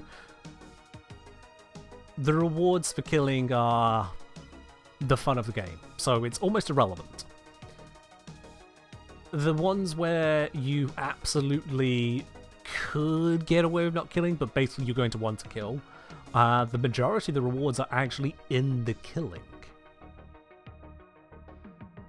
Yeah, if we take a survival mission or an interception mission, let's be honest, the rewards from the round rewards on those are pretty diabolical. If we have a look at hell, let's have a look at the one on Sedna. I forgot what the name of it is. I'm just going to grab Sedna entirely. Sedna survival is Selkie. Yeah, there we go. So Selkie rewards.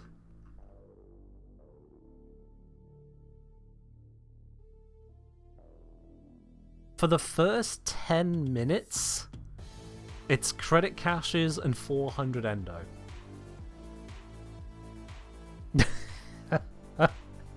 Credit caches and 400 endo. And what you get on 5 and 10 minutes.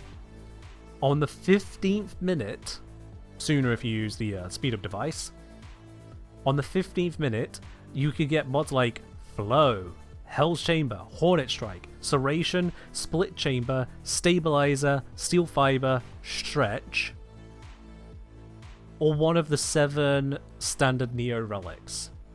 All of those items have the exact same drop chance, so you're more likely to get a mod than you are a relic there. Ooh. Oh boy. Remember too, Neptune Disruption is only credits? Yeah, but that one was intended as an alternative to the index. It wasn't a good alternative, but that's what its intent was. Yeah, now if you're all the way up at Sedna, you probably have a bunch of those mods. Actually, come to think of it. What are the mods that you get from the teacher? Hold on, let me just quickly check here. Teacher, because that awards you a bunch of mods now. That's the source of a whole bunch of them, right? So you get Pressure Point, Fury, Serration, Hornet Strike, Heated Charge, Continuity, Equilibrium, and Redirection. So Serration is included there, so that's a wasted mod drop. That is just 10 endo. Hornet Strike, yep, so that's another way to drop. That's 10 endo. Let me see. Flow is not part of it, but Flow, don't you pick that up from a junction now? Flow is free from Phobos Junction. Yes! I did remember that correctly. Yeah, yeah. So, yeah, it's Phobos Junction will be here on normal mode. There it is. Yep, Flow and Intensify. Granted, Intensify is not part of that drop table, but point is, you're seeing a number of those mods there. They're not even useful to someone. Broadly useful. It's like, unless you need another copy of Flow, which there are reasons. Not many reasons. To spend 15 minutes in a survival on Sedna and your round reward is a Flow, you kind of go, oh.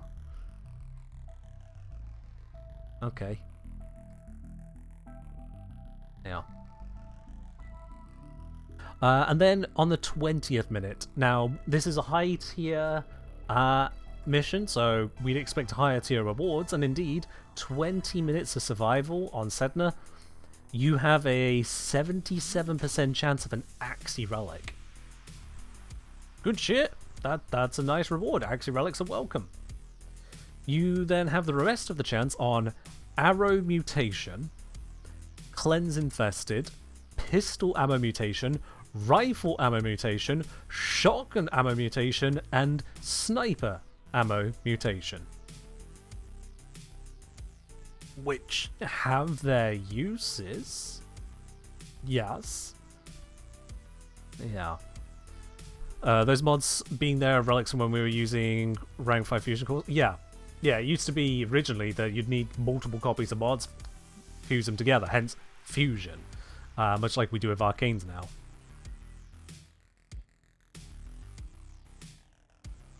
Yeah, that's not exactly the most wonderful of mods to come across at that stage. So the round rewards, by and large, on Survival are just absolute crap. They are. And if you go down to even lower tier ones, like for example Draco Ceres, Draco Ceres is the exact same mission as the one over on Sedna, it's on Ceres instead. The best you can get there is Neo Relics, and also, near enough the exact same mods. Instead of Cleanse Infested, it's now Cleanse Corpus, but otherwise it's the exact same mods. Didn't even realise that. Wow. On the C rotation, that is, yeah. So, yeah. Yo, Cat Centaur, thank you very much for dropping your Prime here. Up onto 14 months. Much appreciated. Much appreciated. So, my main takeaway from this is that for the... I'm going to try that again. For the majority of circumstances whereupon we are looking at the rewards that the missions are granting, the rewards are the gameplay and kills. Kills give loot. Loot is... It's a looter shooter. Grab your loot because you shoot. And so, KPM is king. In a Steel Path Survival, KPM is demanded. You cannot slack off on your KPM on a Steel Path Survival, or you're going to start chasing towers and it's not going to go great for you. By chasing towers into the next room over, you break up the spawns, it's going to take even longer to kill enemies, your KPM gets even worse, it becomes a death spiral. If you've not experienced that before, I'll be honest, you literally just don't have enough experience. Now, there is one exception to all this. There is one exception to the whole cycle of just kill is more for loot on those kinds of kill missions, and that is things like the Resourceful Retriever mod. There we are. Took a little longer to get there than I intended, but it's fine. Resource Retriever, and this is on my Smeeta give out to make the point that it used to be Smeeta specific to have it built into Charm to give you those extra resources, but now it's just a generic beast pickup 18%. You can also find this on Atlas with Orgaze, you can find this with Korra, you can find this with Hydroid, you can find this with Necros. There are a few places where you can pick up just additional loot from your kills. If you would pick up loot again, or if you would receive loot again. With some chance bases to balance it out. This is something that I've advocated for repeatedly, is to expand how weapons interact with the loot and reward system. That is where I really, I feel like Warframe is missing an option. So when I look at these arcanes here, how they try to make themselves exist, like, please get all of the shields. You need so many shields for this to begin to matter against the additive bonuses it's able to conjure. Please somehow maybe generate enough armor. This one will have different appears on, we'll get to that.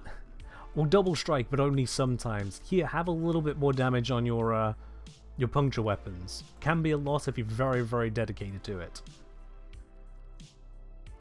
Here's an arcane for Ash. If someone else uses it, it's super niche. There is room for arcanes which are not so...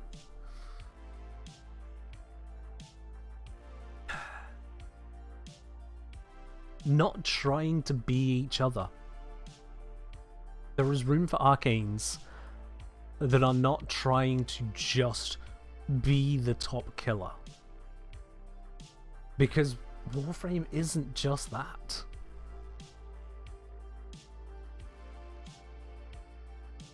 Range your favorite arcane? Understandable, it does more than just kill. It gives you crowd control for just rolling. That is value. That is separate. That is different. And no, I'm not talking about enemies dropping weapons, although that is part of loot, but weapon loot from enemies is largely a bit crap. they're mastery fodder these days. Hell, they were mastery fodder before I got to them. The ones on Uranus aside. So, this is where I'd say the melee influence doesn't need to be nerfed. It's not because melee influence is a fair arcane compared to the others. These others are absolutely too niche or just outright crap. Absolutely.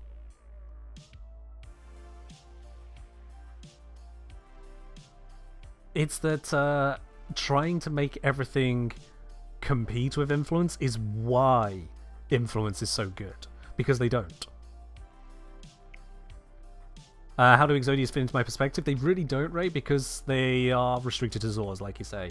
But even then, they've been a little bit... And unfortunately, this is another thing that I dare say observe. DE can be a bit... over-conservative with utility. I look at Arcane Consequence and I love it. If you haven't experienced Arcane Consequence on your build before now, get yourself this Arcane. Seriously. You don't have to use it all the time. You don't have to enjoy it all the time. But Arcane Consequence, if I have a look right now, it should be pretty cheap to get a maxed out one. 30 platinum. Yep. Maxed out one, 30 platinum is the average rate on Warframe Market at the moment. That is really cheap for a maxed rank Arcane. Really, really, really cheap. You get a headshot, no chance of trigger. It's guaranteed to trigger on headshot. Any headshot you do, so you could do it with your primary, your secondary, your melee, however you land a headshot, you get this. I think you can even slide kick into a headshot with this. And now your parkour is just 60% stronger. That is, your dodge rolls are that much faster, they go that much further. Your bullet jumps are that much stronger. all of your parkour for 18 seconds after that headshot, fully refreshable, is just better. And that's a brilliant arcane. Very small cost to trigger it. Get a headshot. And you get this entire bonus. Brilliant. And then we get something like, I think it was double back? There it is. Gain plus 25% damage resistance for 4 seconds per dodge, double jump, and bullet jump. Stacks up to 3 times, but what it doesn't tell you is it stacks, at least when I tested this on release, individuals. So 1 dodge will count. You can't dodge 3 times for all 3 stacks. 1 dodge, 1 double jump, 1 bullet jump. Does it work on Overguard? To my understanding, no damage resistance works on Overguard. Damage redirection should, but this is resistance. Basically, how you should close gaps. But that's the thing, Aussie Sogar. 4 seconds. You're taking your entire arcane slot to get at most 75% damage reduction only when you go full out on your movement. 4 seconds. If you are not dodging every 4 seconds, you're now down to 50% damage reduction. If you are not double jumping every 4 seconds, you're down again. If you're not bullet jumping every 4 seconds, you're down again. That's a big ask. And if you think, oh no, it's not that big of an ask, Ken, you're overselling the difficulties, equip it. Go ahead, equip it into your standard loadout. I'm sure you'll have something where you can take 1 arcane off just to see this in action and record your gameplay. Have a look in your recording to see just how much uptime you get out of that arcane in your normal gameplay. And then, once you've done that, and you've seen just how ridiculously low a value you're getting out of it, now try and change your gameplay to keep it up. Try to actually keep that 75%. Because bearing in mind, when you're trying to get places is when you're largely not taking damage in the first place. If you're moving quickly, using parkour maneuvers, using dodge rolls, which already give you damage reduction, you largely don't need these benefits. It's when you stop. And when you stop, the arcane stops. So, yeah, that's if you don't believe me, go ahead and plug it in, see what happens for you. Hell, you don't even need the fully ranked one to plug it in and just observe the benefits stacking or not stacking. The baseline arcane, unranked, still gives you up to 3 stacks, still gives you the 4-second timer. The only difference is it's 5% rather than 25.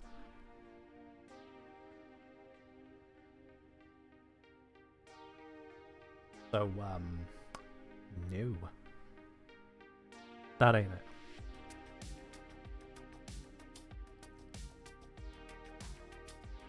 Now, a lot of these arcanes, and when it comes to Warframe arcanes, this is where we have the greatest variety utility. Some of them do actually go the full way. They're like, okay, you don't want toxin status effects? Cool, you just don't get toxin status. Great. Ignore the whole toxin damage thing for a moment. Toxin status, deleted. You chose something to be good at, you're good at it. We love that. It comes from arbitration.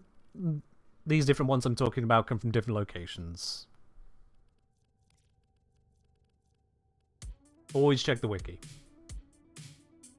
The fire rate bonus ones you can get, they're nice, but the damage output. We're looking for utilities. Let's see, what other utility ones we got here? Utility is neither offensive output nor defensive output. Which I suppose would take out double mag, but...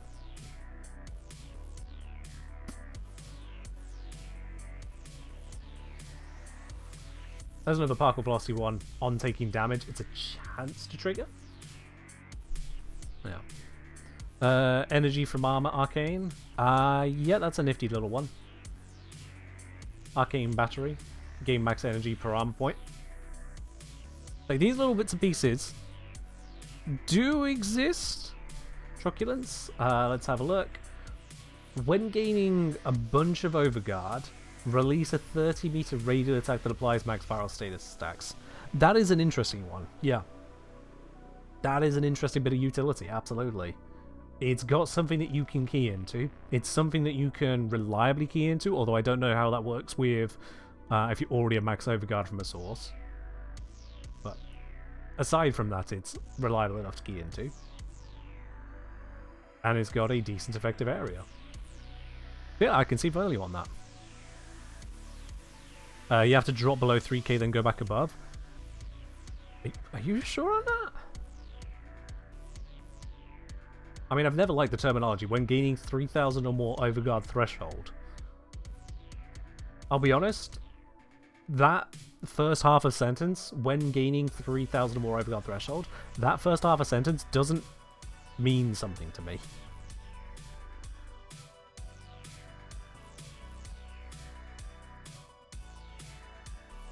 It's every 3k of guard, 3, 6, 9, 12.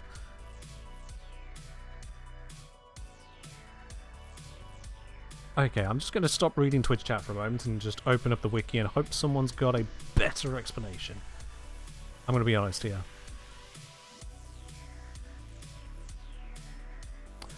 Right. The viral wave is created every time you achieve a multiple of 3,000 Overguard, whether you had no Overguard before or if you already had an existing amount applied to you. Okay. So that's what they mean by the gaining 3,000 or more Overguard threshold. It's whenever you reach a multiple of 3,000 Overguard.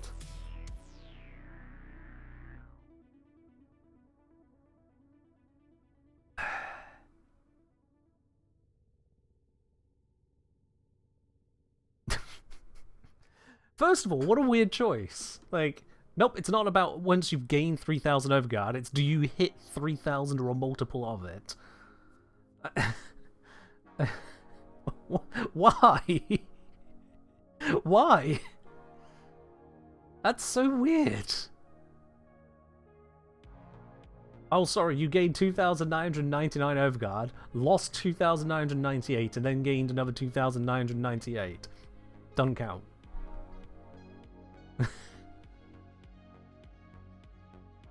Yeah, that's just weird.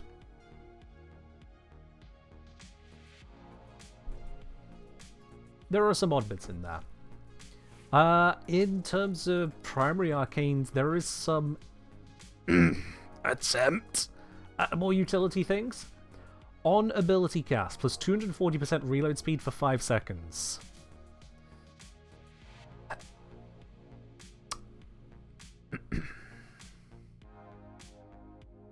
Why is this 5 seconds? This is an entire arcane slot on a primary weapon. It takes the entirety... I realize my image is in the way for this. Hold on. That's been like that for a while. No one said anything. Can't have been that big a deal. Anyway. Why is this 5 seconds? You better say Eidolon Hunt's the only place you use that. And part of that is because Eidolon Hunting is so solved and so breakpoint focused. As in, if you're hitting the damage, you don't need more damage. This is so absurdly niche to then also compete with all of these other arcanes in the process. All of these others. You're giving up on any amount of crit damage, multi-shot, pure damage, status chance, ammo efficiency, energy regen. Everything else has to be considered at the same time. And it's just like, what? Why is this only 5 seconds then? Make it at least instant reload? Yeah, if you reload within 5 seconds, it's instant. That would see more use. Or if it's, this bonus lasts for longer, quite frankly. 5 seconds is painful. On spending X amount of energy total, gain an instant reload. So it's not per ability then, it's per an amount of energy spent. If they wanted to go a different route with it. Until next reload, could work as well. Although there's some utility to be had for multiple reloads. But again, it could go different ways. But for just 5 seconds? And it's not like it's hard to reload within 5 seconds of casting an ability. It's that now casting an ability and firing a gun have to be so closely intertwined, whilst also losing all of the damage you could have otherwise had. Because opportunity cost is the thing. It's wild.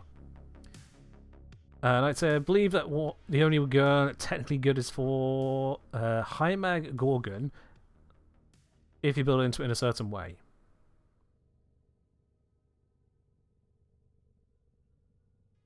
Maybe.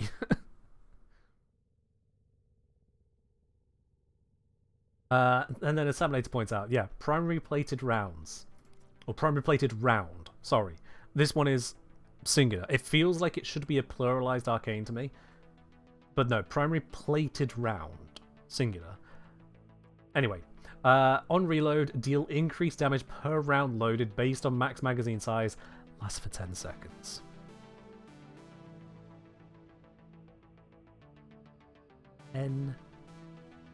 Seconds. First of all, the amount of damage bonus this gives you is a bit of a unwelcome damage curve. It's already niche in itself.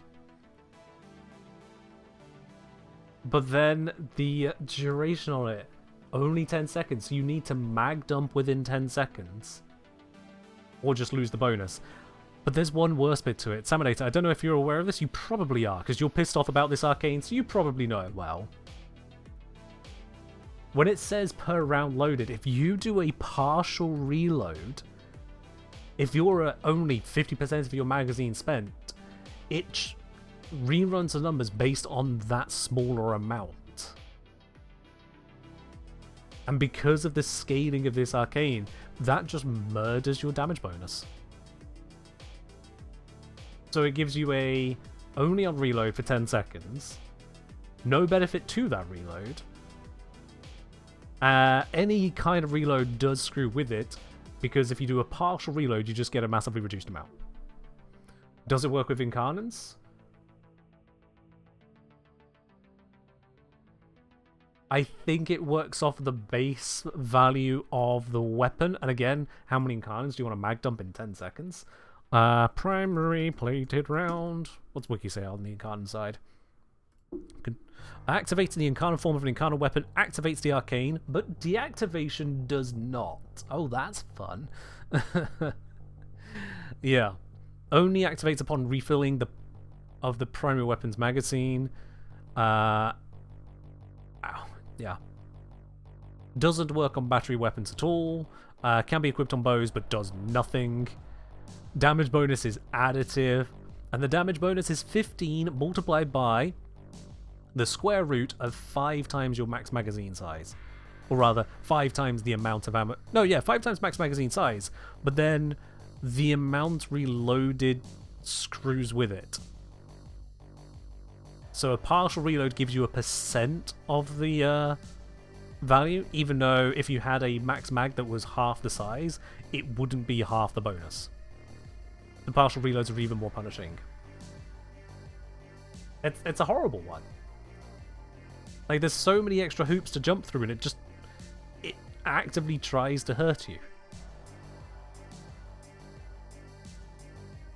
In terms of other utilities, you've got honestly not really a lot, because again, they're having to compete with damage arcanes, because that's all they are seen as most of the time. One of the few exceptions is Primary Obstruct. On weapon magnetic status effect, enemy weapons jam within 50 meters of the target, cooldown 10 seconds. A crowd control effect. It's got a cooldown of 10 seconds, they're not jammed for 10 seconds, so it doesn't have total coverage. But it also isn't chance-based, which is nice. So primary obstruct is a bit of an awkward one. I've not been a fan of it because it is a bit of a soft CC, but it does exist. Or just run a hound. Well, again, the hero's gone. You could just run a hound, or you could run something else because this is doing the job that the hound would have done. So you can have something else that might be more suitable to your setup. That's the point. Wouldn't this be better as a per enemy cooldown rather than universal? Honestly, depends on the amount of usage. Does it need the cooldown? It's only covering 15 meters. 15 meters isn't that big.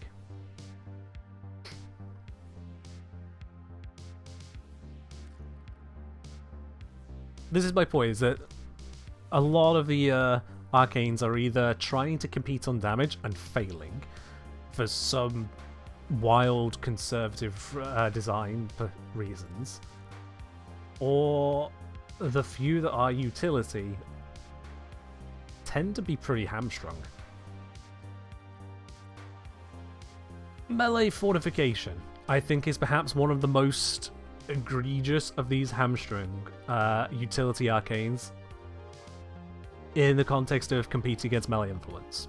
We all know that melee influence is powerful, we've seen it in action. The fact that they even can make Exodia Contagion more powerful is kind of wild. On melee kill, plus 210 armor for 10 seconds. Is there anyone here who thinks... no, better question. Anyone here who doesn't know how this arcane works? Anyone here who doesn't know how this arcane works? I will tell you right now, if you think you know how this works by reading it, you don't. It doesn't work the way you're reading it.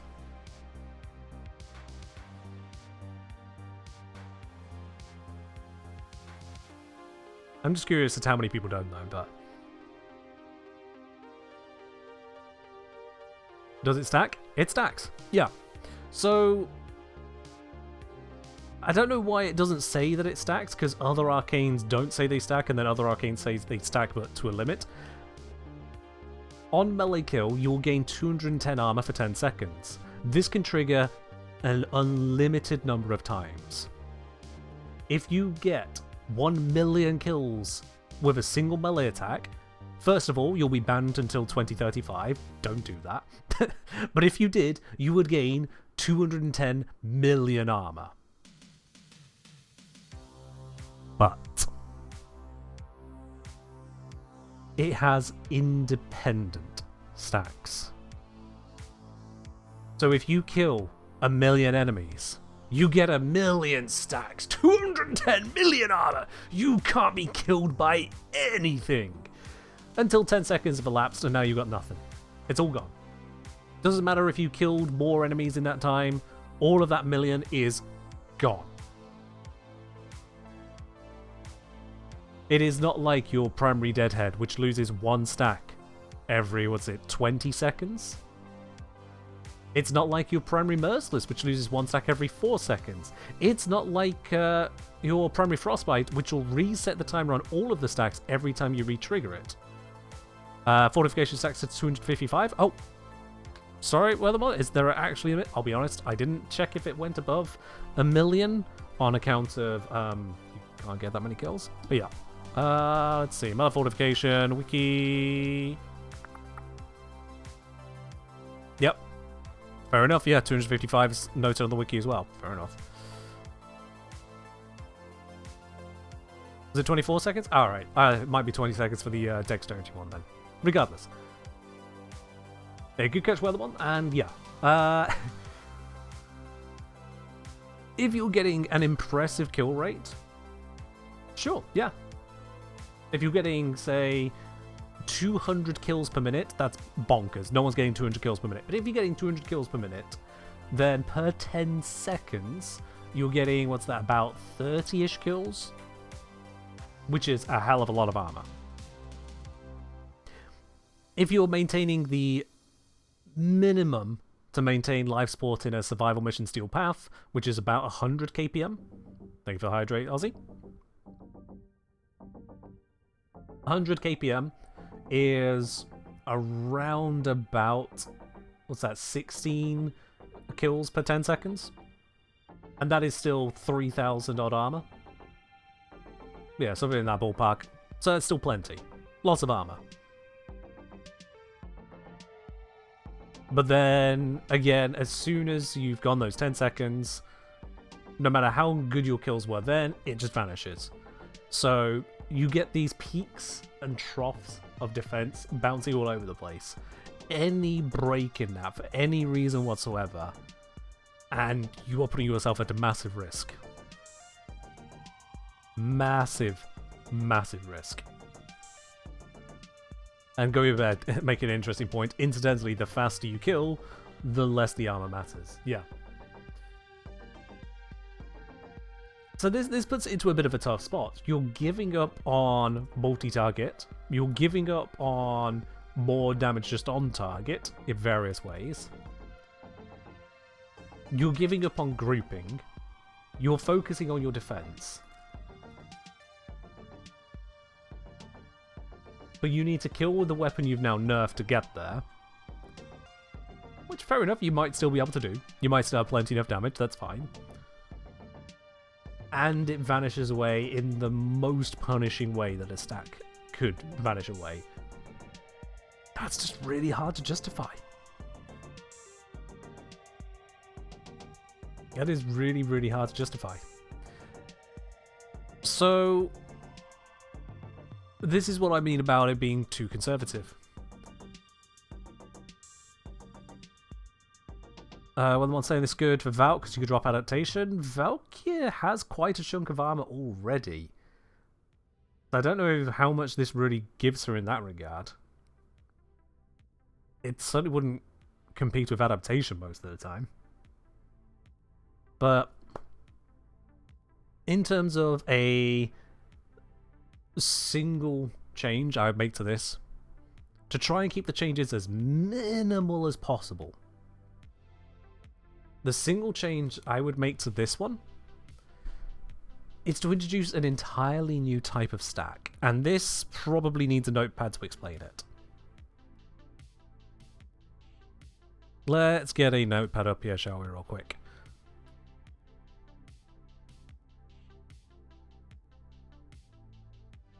Here we go. So, melee fortification. Current stacks are independent. Whenever you get a stack, it runs out 10 seconds later, regardless of what you do. Not really great. Not a fan. Not liking. I was just saying, do passive arcane stack if you have one on exalted and one on your main melee. My understanding is it only counts based on what's doing the thing. So when you say a passive arcane, if you have like melee fortification here, you're getting the kill with that weapon. When you put it away, that weapon is no longer involved in the process. The arcane doesn't trigger.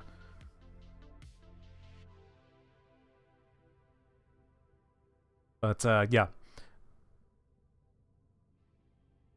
There are some which get a little weirder, because nothing is consistent in this game, of course not.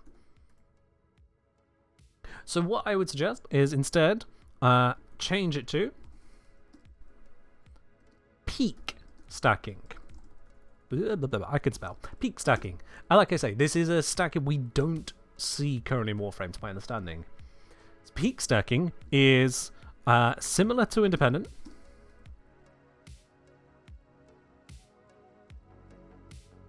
Stacks expire on their own, but the benefit stays at the peak you have achieved until all stacks expire. So if you were to get, say, 5 kills in 10 seconds, not very many, 5 kills, you go kill, 2 seconds, kill, 2 seconds, kill, blah blah blah. At that 5th one, you've reached 5 stacks. But now, after the first few of them expired, the peak has come down. Sorry, the stacks have come down, but the peak is held there. If you want to get a better bonus, you're going to need more than those 5 kills in 10 seconds to lift it up higher. You need 6, 7, 8, 9, 10 to take it higher and higher. If you let all of those stacks run out, if you go 10 seconds without even 1 kill, gone.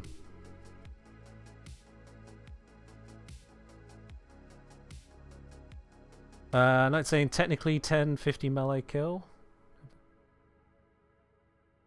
Yes, 5 times 210 is 1050. Yes, knight. Yes. No, technically just, yeah, that's 5 times 1. Isn't this how impetus stacks? So impetus isn't using peak stacking, no.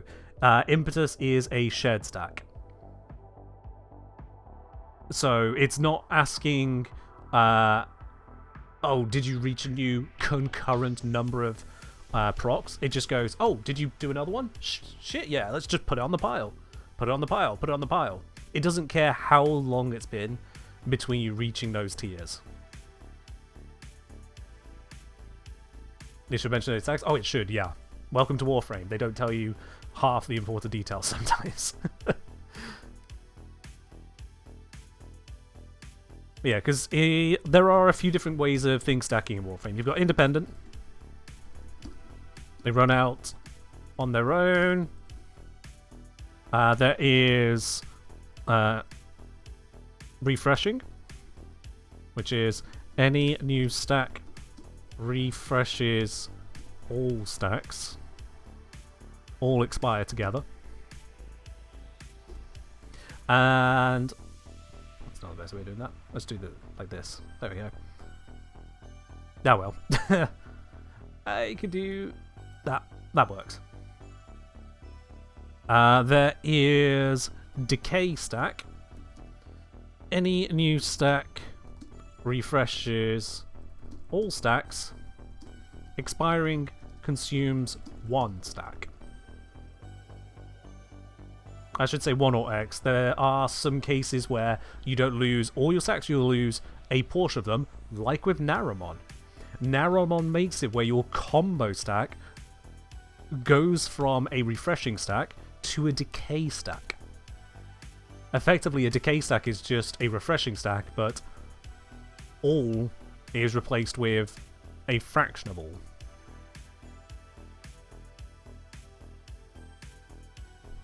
And then I am suggesting one that I don't think exists anywhere in Warframe, which is Peak. Any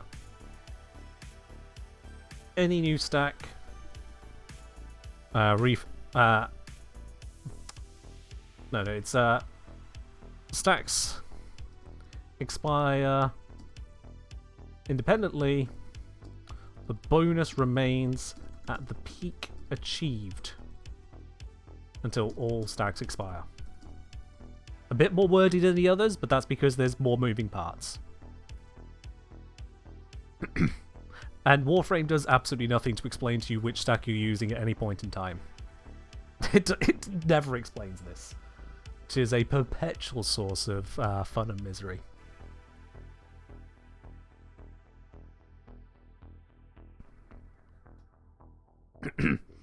So, if you were to get a massive burst of kills with melee fortification, with this adjustment here, you would be able to then maintain that armor indefinitely so long as you still get a kill every 10 seconds. Within 10 seconds, that is. You would just keep it going. It would be your reward for having pulled off a big multi-kill. And that then changes your gameplay. Because at that point then, you no longer need to just go swishy, swishy, stabby, stabby, hope for the armor. You could be tactical about it. You go, wait, no, I'm going to group up a bunch of enemies, then cleave through them to get this burst of fortification. You change the nature of your gameplay. You don't just stack on a number and stop thinking about it. It gives you an actual process. And a process that, once rewarded, you get to benefit from the effort you've put in. Not for 10 seconds, for as long as you maintain it. Surely that feels a little more interesting. Imimara asking, would peak stacking solve the lack of intuitiveness with how heat proc stack? No, I wouldn't. Because heat procs are a refreshing stack. No, they're not. Yeah, they're a refreshing stack. But that's not what makes them unintuitive. They're unintuitive because of how the damage is calculated.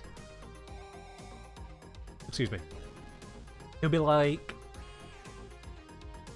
if everyone in the squad was using melee fortification, but the bonus you get on melee kill was based on what rank someone else's melee fortification was if they hit it first.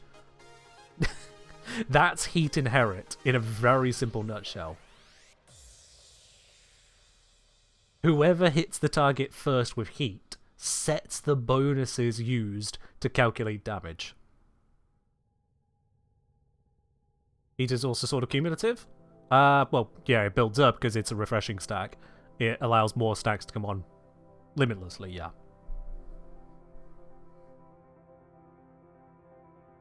Knight's asking, wouldn't someone use something like a Gamma Core and Incarnon or Psyotted to prime them? So you go in for an Annihilation kill type thing? Knight, what scenario are you trying to concoct here for me to answer? Is melee influence getting nerfed?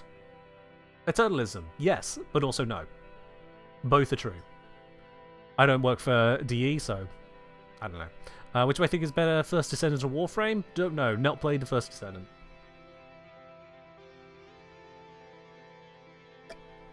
I did have a look at it and decided not to, so. But in terms of giving a fair opinion, couldn't tell you. Yeah, no, if you're asking couldn't someone just group up enemies and then kill them, well, you could also just do that yourself. You don't need someone else to do it for you, so.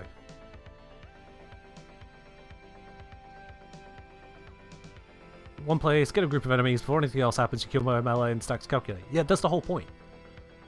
That is literally the point I just made, Knight, where instead of just meleeing and hoping to get enough armor to stay alive as you keep meleeing, you would be able to strategically try to group enemies, not just unga bunga stab stab.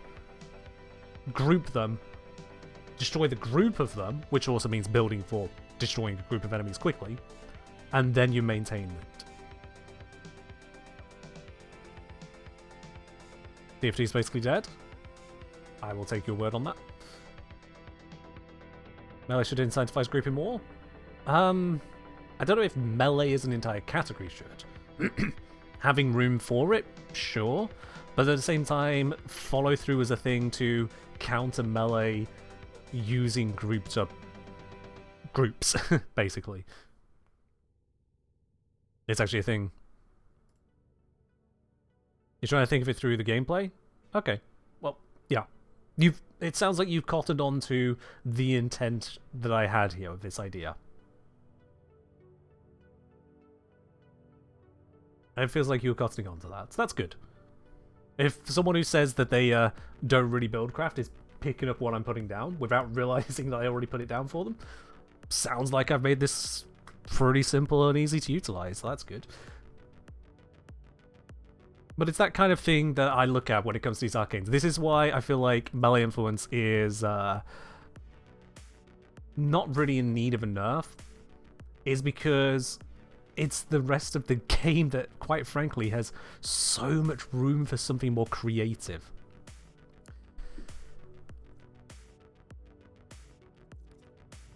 We got melee duplicate here. On base critical hits, 100% chance for your attack to strike a second time. Let me give you two alternatives here. Two alternatives for what this arcane could be, because right now it's a little bit crap. Let's just underline this, get us some new lines. Here we go, beautiful stuff. Yep, just new line, it's fine. Okay, so melee duplicate. Currently, if you yellow crit, hit them again.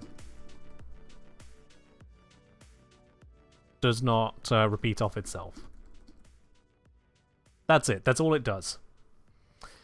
And this is in a world where we can hit far above a yellow crit. All it does is it hits the target a second time. It is up to 100% multi-shot on melee. Up to. That's all it is. For a legendary tier arcane, they chose to mark it as legendary, and that's what it offers.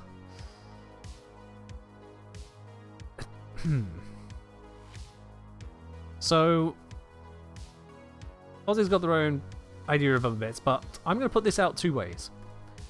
Let's take it that this arcane is supposed to be damn well powerful. We already know that Influence can hit an unlimited number of enemies within 20 meters. Not just once, all of them. That is a lot of share. So, option one, keeping the theme, we go from yellow crit to any crit triggers. Actually, better yet, any hit. Because let's let it double hit. You're giving up on every other bit of nuance. You're giving up on the AoE of Influence, you're giving up on the armor of Fortification, you're giving up on the corrosive of Exposure, you're giving up on the grouping of Vortex, you're giving up on the crit of the bonuses from Doughty in general. You're giving up on every bit of interesting nuance. Would it be that bad to double hit?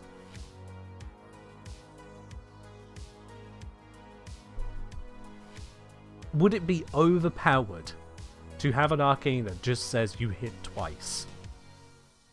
And bear in mind, this is a thing that you can pick up in the circuit and in Duviri, just as a matter of course. It is a decree. One of many you can pick up. I don't think that would be overpowered in the slightest. But I'm going to give you an alternative option, because I just went on a whole spiel about how it doesn't need to just be about kills. So, option 2, make it about loot. On kill with yellow crit plus 100% loot drops. Just that. You give up all of your damage bonuses you could have on your arcane. You give up all of your armor bonuses. You give up everything about combat. And instead you say, when you kill with this melee with a yellow crit, double loot. Bam. Only yellow crit? Yeah, that's the trade. This is a yellow crit arcane, so I'm keeping that theme instead. But rather than trying to compete with every other kind of damage option out there, which yellow crits is not a way to compete, it says, alright, you want double loot? Work for it. Just like all the other double loots out there, they're either limited chance, 18% on Resource Retriever, and you have to use a beast, so you can't put on a Sentinel. Or you have to pick something like Korra, or Atlas, or Hydroid, or Necros. And again, they have their limitations.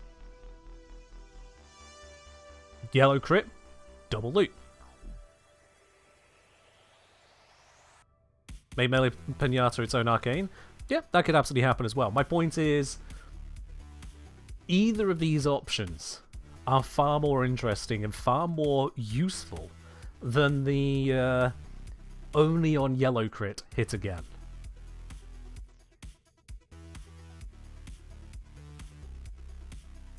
And that's just bleh. For a legendary tier arcane, for the effort it takes to get to Melee Duplicate. And they gave it that hamstring. And it just feels to me like there are options you can do like this to just change the very nature as to what people are building for. To stop building into, what do you call it? Into yet more KPM. And build into different loadouts, different arsenals, different objectives. On Warframes, there is the there's a handful of arcanes which are triggered by types of melee kill. So on melee kill, this will give you health regen and armor. That's pretty nifty. It's not a lot of health regen and not a lot of armor, but it is still pretty nifty. On melee kill, damage to primary weapons. It's additive, only lasts 12 seconds, it's a 30% chance. That's not a great arcane. It's not. And then you have finishers as well. On finishers you can have a bunch of armor, or on finishers you can occasionally, very occasionally, become invisible for 30 seconds.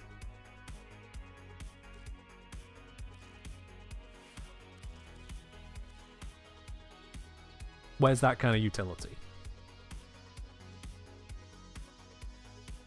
Magic rind rarely ends well.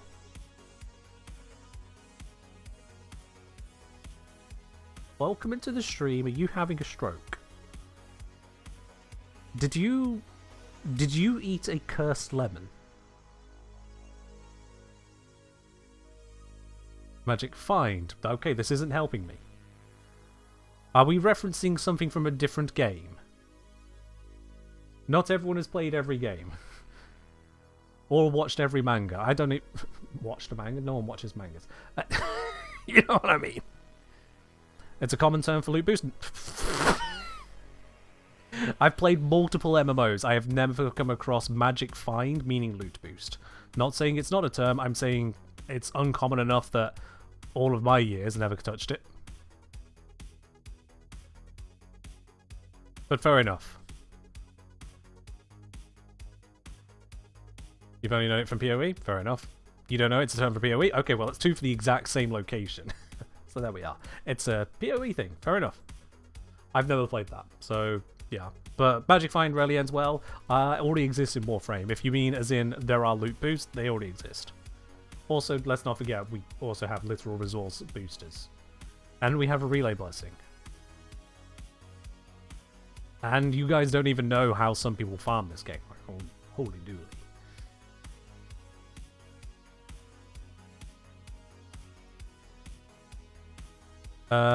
Doctor say, how would 100% melee follow through be on a crit instead of hitting twice? It depends on what the value is to most weapons, because like on a Inadem here, which is already 90%. Okay, so on the second enemy, you're dealing 1/9 more damage. On the third enemy, you're doing about 20-ish, 24-ish% damage more. There'll be a weird little curve on that. And then for low follow-through weapons, yeah, you get some serious value. Almost too much, probably. Because on something like the Praedos here, which is a 60%. So first enemy, if you're taking that whole, it's no longer 60%, it's 100%. You're dealing, what's that? 2/3 more damage on the very first enemy. On the second one, you're dealing nearly triple damage. On the third follow-through enemy, you're dealing nearly 5 times more damage. That's a hell of an increase, quickly.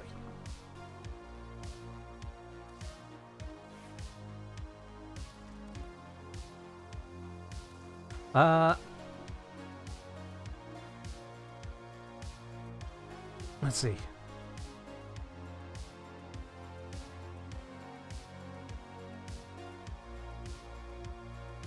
With regards to these, there is room for triggers to be things like on finisher, put enemies nearby to sleep.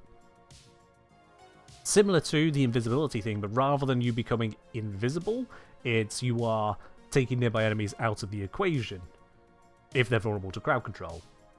It could be have increased bonuses based on your current stealth affinity multiplier. So that whilst you are indeed maintaining that stealth bonus, you get vastly greater rewards for having gone down that particular niche.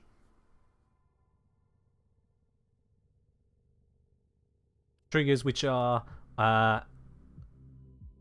perhaps even mission specific, as we see with Folly. D are open to mission interactive abilities. Like the Parasol mod? The Parasol. Hold on, down here.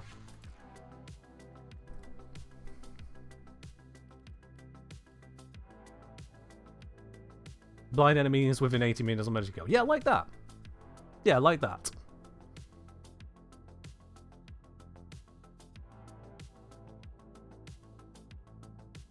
Blind them, sleep them, something to enable the chain on that line. Yeah. Things which aren't just deal more damage are just more interesting. You can build more around it. And then otherwise, removing the barriers to access, to utilizing the arcanes. Like I say, with melee fortification, it was changing from a independent stack to a peak stack. For melee duplicate, changing from base critical hits to just hits. If we have a look at some of the rest of these, melee afflictions, enemies affected by status effects gain additional stacks when they're knocked down or flung by melee attacks. Honestly, that one's not too bad in itself. It's got its niche circumstances and gives those extra stacks. I wouldn't be against seeing this apply some extra status chance as well to help make it happen.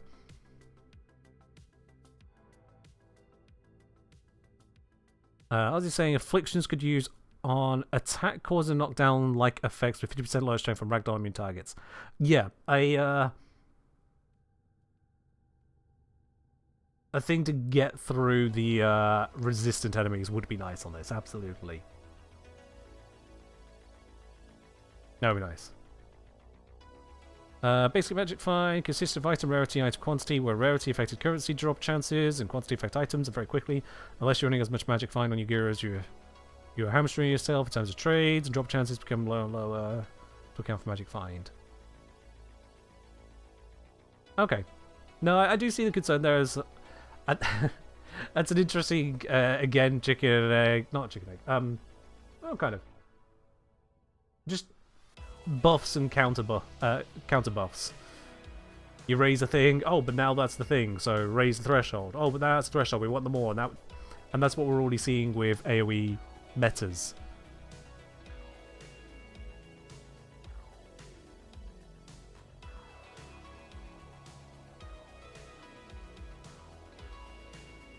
So afflictions was changed. You say it was changed for no reason. Was it a patch note change, or was it an unannounced change? I'm not seeing a patch history for afflictions. I guess that was an unannounced change.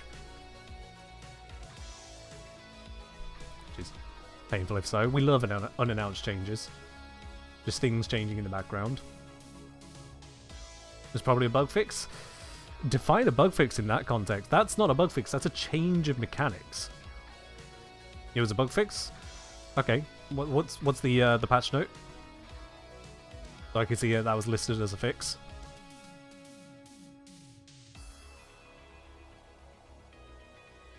Oh, if you recall correctly. Alright. Yeah. Melee animosity. On melee hit, gain 42% critical chance on your next heavy attack, up to 420%. This one, the conservative side of balancing would go, okay, well, if we want to make this more effective, we could make it where it applies to a number of heavy attacks in a row. Or that when you heavy attack, you only lose part of the bonus, something like that. Whereas the more dramatic side of me goes, what if this was an absolute value? What if, instead of it being 420% modifier additive with other critical chance mods, it was on melee hit, gain plus 40% absolute critical chance on your next heavy attack. So at that 420%, you are guaranteed 4 tiers higher and a 20% extra on top.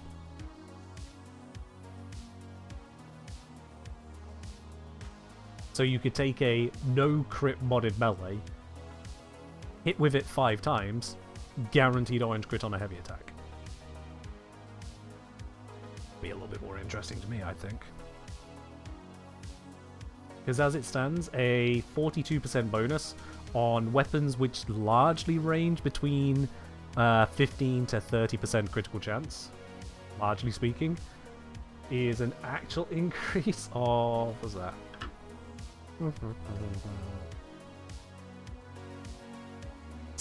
Yeah, that's between 6 and 13% crit chance increase. 6 to 13 points increase per hit. That's just not a lot. That's just not a lot.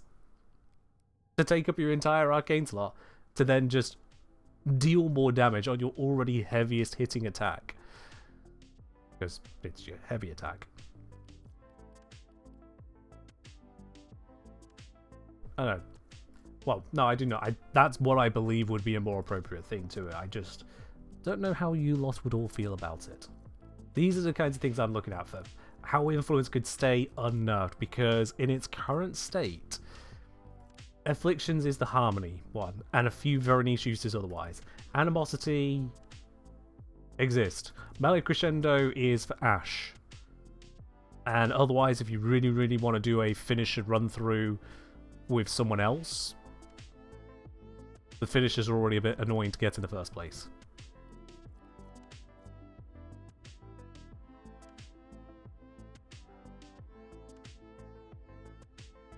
Crunchy say, my magic fine concern is not it's not that people get too much loot.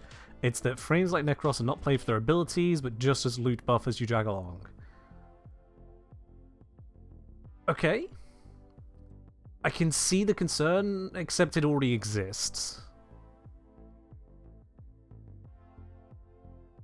It just... Yeah, people will grab Necros for the loot boost. People will grab Korra for the loot boost. People will grab Hydroid, less commonly, for the loot boost. But then people grab Lavos just for Valence Formation. People will grab Revenant just for Mesmer Skin. That doesn't sound like a fault of the thing that the people are using, whether it be the defense, the offense, or the magic find, as you put it. That's a fault of the rest of the kit not contributing enough to be worth considering in that moment. And not all kits should apply in all circumstances, sure.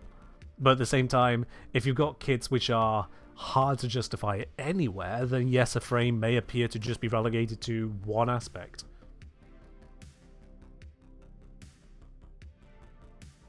There are a small number of people, small portion of people that use Revenant for more than Mesmer Skin.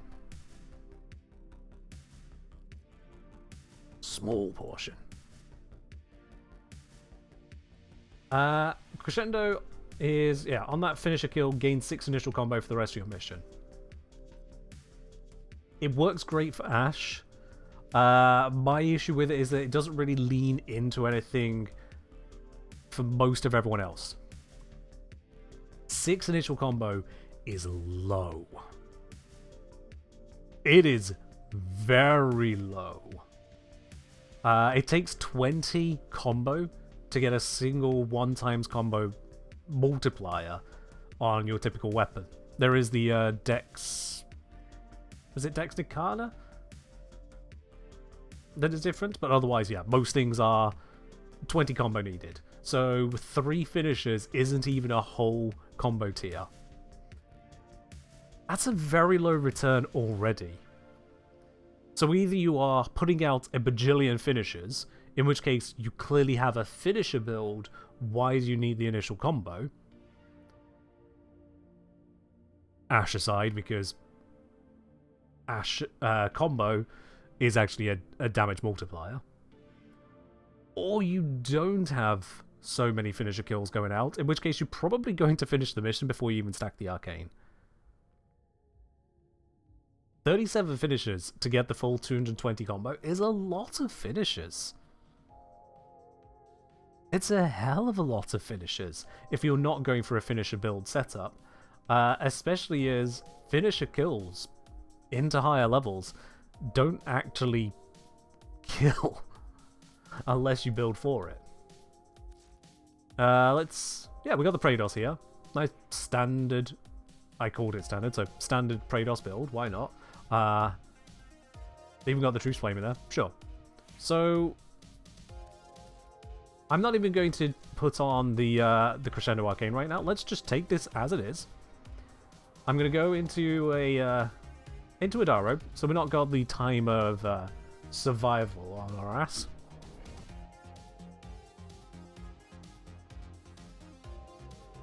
True, ground finishers do count for it.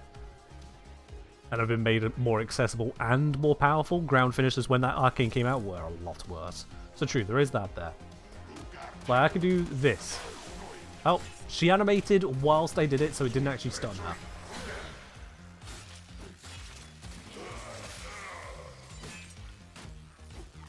Nope, still trying, still trying. Okay, let's get that off cooldown. Still trying to... There we go! There we go. I got the finisher kill. Finisher. If I apply a bunch of viral, yeah, absolutely. I can get that as well. Did he die? Yeah, he did die. That's good. But it took a while. I think my cat's also helping out here.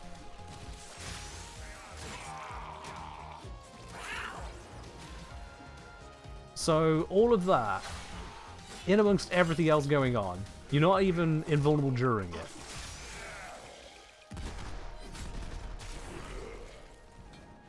And yeah, you can do that. Oh god, that didn't kill him.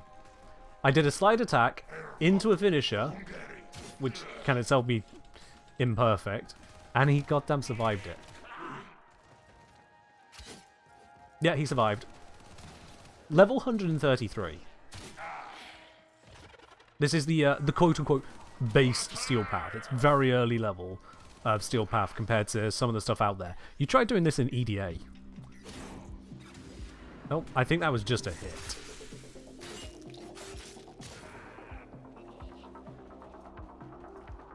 I am actively trying various ways to get this. Why are you glowing yellow as well as red? That's so weird.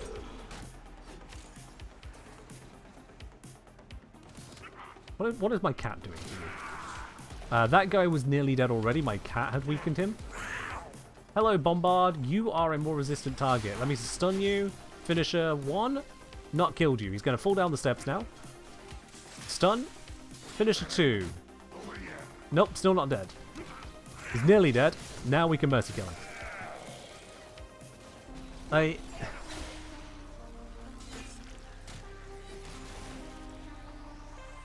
Finishers are a very specific thing.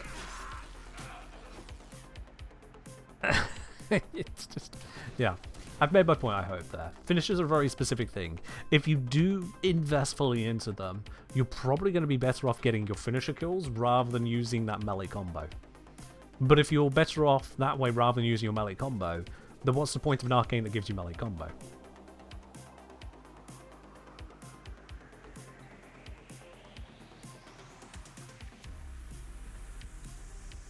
Do I have attack speed mod on that setup? Let's see. No attack speed mod on this setup there. So yeah, that is on the slower end. Was there attack speed over here? No, because I hadn't activated the incarnate form. Now, what about if I Vazarined it? Yeah, sure. Let's do that. So this is how it looks if you do indeed Vazarin. We're going to go back to the same mission. Give us a different tile, but who cares?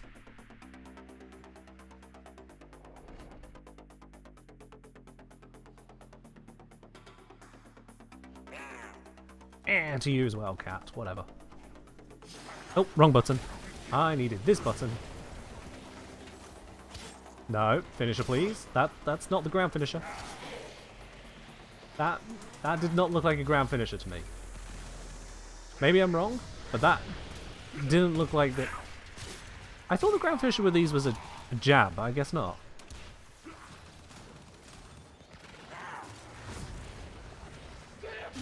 Oh, okay, that is the ground finisher. 2, 3. Oh, it stopped giving me the option to do it. Let's try that again.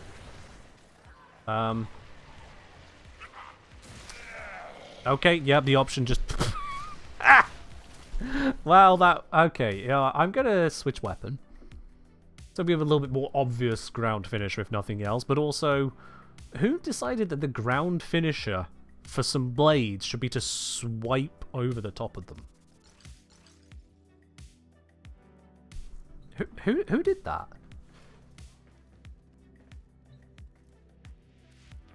From Crunchy saying, speaking of EDA, some guides on how to build for EDA ETA would be awesome. I mean, it's the builds that myself and other creators are just putting out as a matter of course.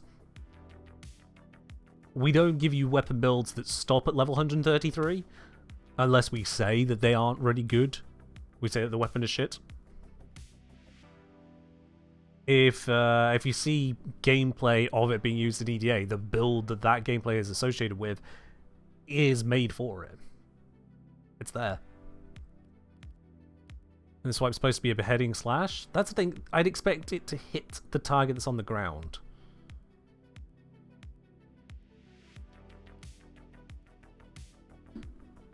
If you just kind of slash over the top of them, it just looks like I missed. Have a lot of ads. We have ads for 5% of the stream time. 5%. But if you don't want ads, you can always support the channel. Either grab Twitch Turbo and then you don't get ads across the entirety of Twitch, or you can subscribe to the channel here and you get no ads here, plus all the other supporter benefits. Otherwise, if you want to watch for free, you get the free experience, which is 5% worse.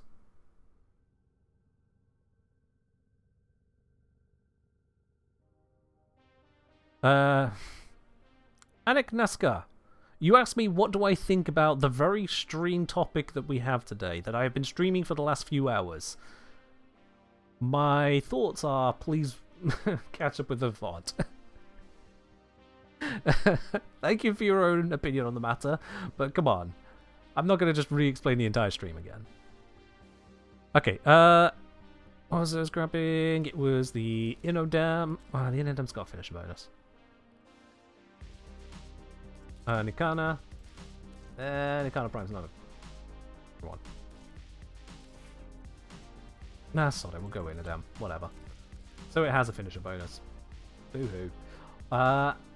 Let's even equip the Crescendo so we can see it stacking as it happens. Yeah.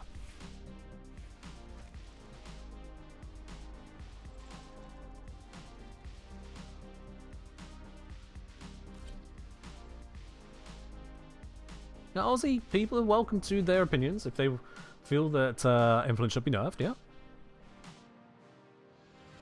You don't have to demand its sarcasm from someone, they're allowed to disagree with you.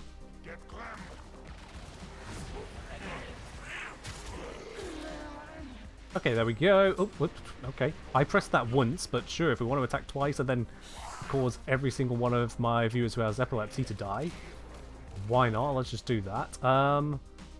Let's see.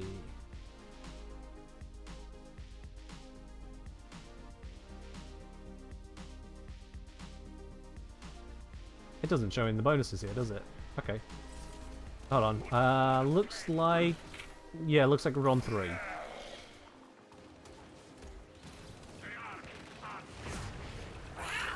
That's only 2 enemies.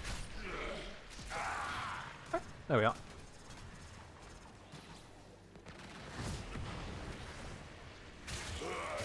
Yeah, we need them a little bit more grouped up than this, I guess. Because I thought I was going to get the guy that was there. Where'd he go? There he is. I'm looking for more than 2 at a time here.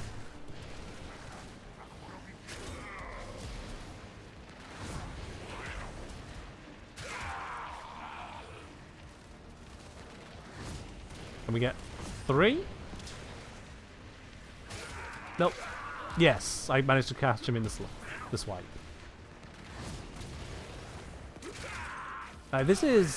This is a lot of setup.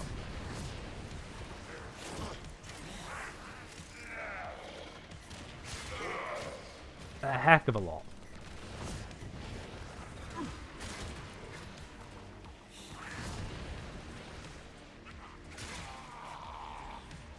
Yeah, okay, I'm tired of demonstrating that.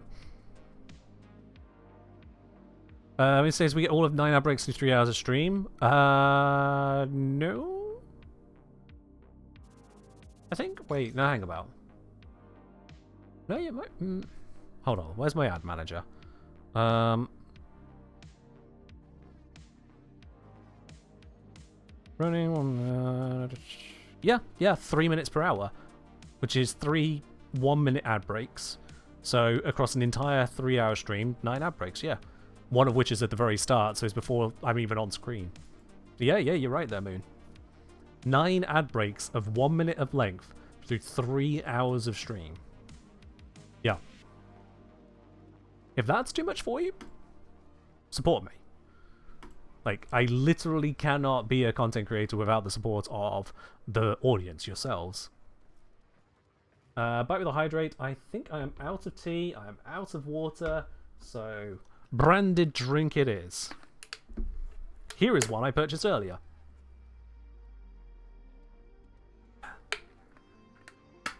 There we are. Can you watch more ads? Yeah. Go watch my YouTube videos and just kind of refresh once the ads are finished. Yeah. If you want to do that. Yeah.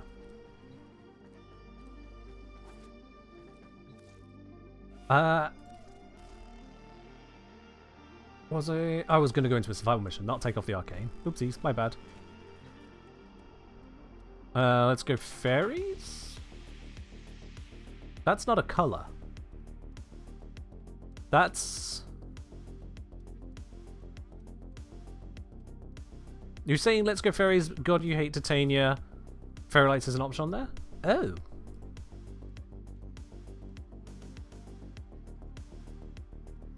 No, it's not a fucking option on there. Read!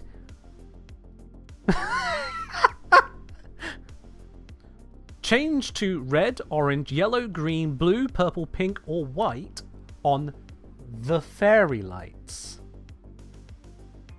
You're a fucking dumbass? Yeah.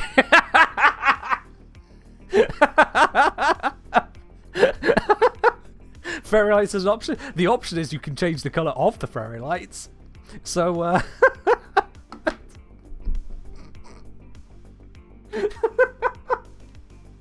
oh, gods. I was about to say, I'm pretty sure I wouldn't have put down a colour fairy lights. You want white? Okay. Oh boy. Ah, that's a good one. Everyone, please make sure Ozzy never forgets that their favourite colour is fairy light.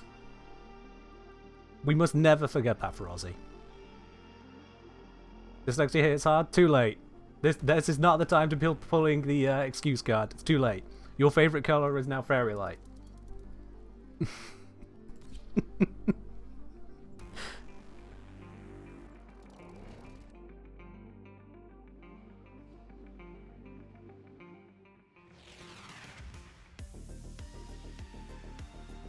Oh boy. Okay, so trying to get a whole bunch of finishers on the ground with Azarin right here. Bam, whole bunch of scoop, and there we go. Using the finisher focused weapon, did manage to get a good old bunch of them at once. Chonk, chonk. Oh, okay, we're doing it twice again. I didn't want it to, but sure.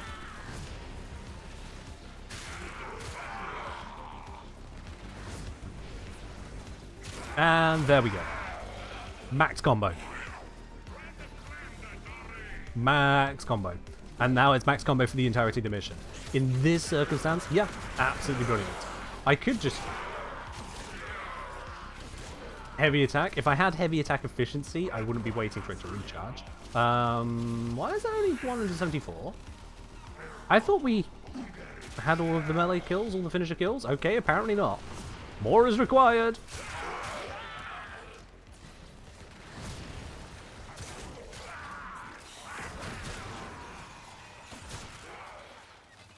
Recharging. Charged. Yeah, I hate the waiting on the recharge, but if you modded for it with heavy attack efficiency, or if you have Varuna, or Kalevo, it wouldn't be anywhere near as bad. But this is on a finisher bonus weapon, and one of the strongest weapons for this kind of thing, with a hell of a lot of follow-through, which may even be relevant. I'm not sure, actually, if follow-through matters to finishers, because I've never tested it. It's, can't say it's something that's come up before now. I'm kind of scared as to testing that. So I'm not going to do that on stream right now. I don't think my sanity will survive trying to test follow-through on finishers right now. I hope you'll forgive me for putting off that particular test.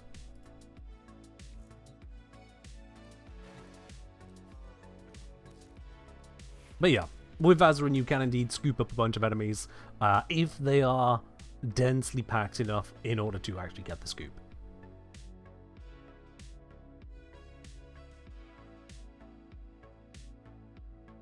That's alright, Ozzy. It's all good.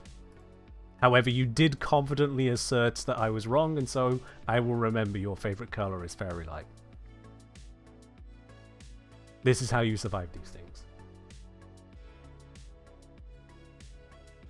Permanent reminders of humiliation.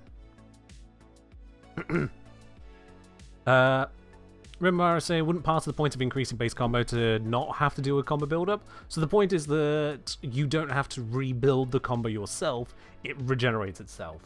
But then if you use, not damage, heavy attack efficiency, such as the 50% you get on Galvanized Reflex, the 60% Reflex Coil, 40% you get on these two Focus mods, any amount up to 90% means that once you expend your heavy attack, you then only have to rebuild that remaining percentage. Which in the case of a 220 being spent, you go down to, what's that, 198, and then the initial combo only has to recharge that 22 you spent. Which it should do very quickly. Does the initial combo gain work with additional combo chance? No, because they're different things entirely. So additional combo count chance is when you would gain combo, gain additional combo from your melee hits. Initial combo is just, you have this floor of combo. You do not have lower than this combo. If you have gone lower than this combo for some reason, the game will bring you up to that combo over time. And the fact that it's over time is still wild to me. Like, yeah, sure, it makes combo efficiency matter even on initial combo builds, but it still sucks. I'll be quite honest. Who knows, maybe that's another change that you could consider. But we could consider things until we're blue in the face. We're doing enough considering already. Bits like that. They are. But overall, if the initial combo gained came with you didn't have to recharge that combo after each heavy attack, I could see far more room for such an arcane as this. At the moment, it is very much the Ash arcane, which is kind of sad. Does it work the other way as well? Does... Oh, okay. If... so, it can say, I insist you are right, and you'll forget me, as if staring at neuralites from Men in Black. So you've backed me into a corner here. You've backed me into a logical corner that is... There's no way to step out of this corner without sounding... sound like an arsehole. So I'm going to just open the trapdoor in the floor and escape the entire question. Haha! Dodged.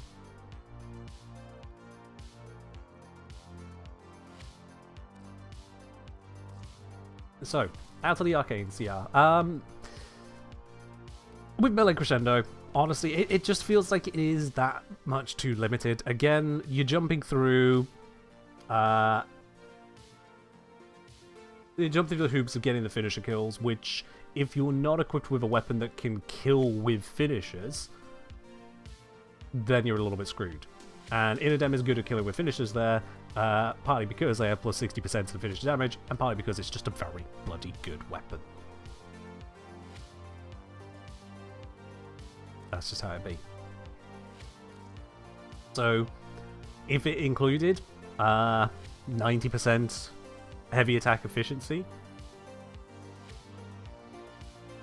or if it, yeah, if gains 6 initial combo for the rest of the mission, and whatever percent heavy attack efficiency for the rest of the mission, that could be cool to make it where you have that momentum with it built in.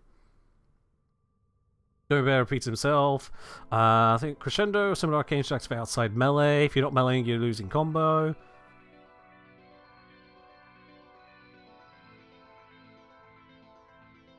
Which further disadvantages is swapping off abilities to guns. Initial combo every non-melee kill would help.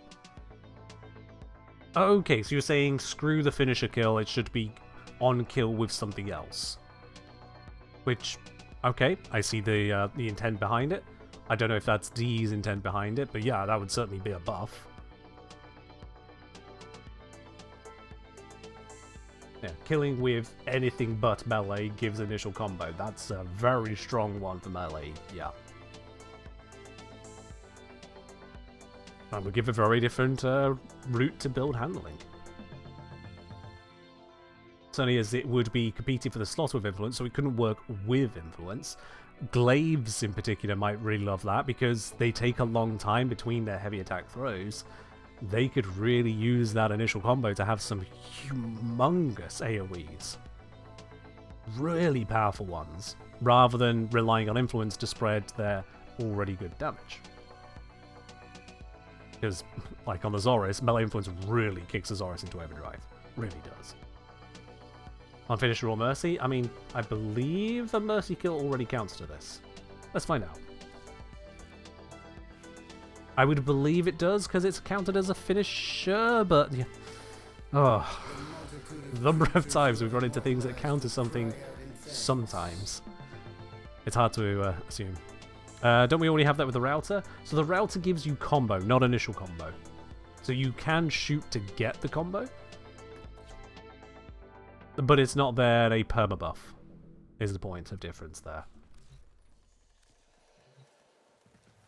Right, I'm gonna need my cat to not interfere here. And the best way to get the cat to not interfere is to tell the cat to sod off. The cat is too good at killing. We need something that does not shoot.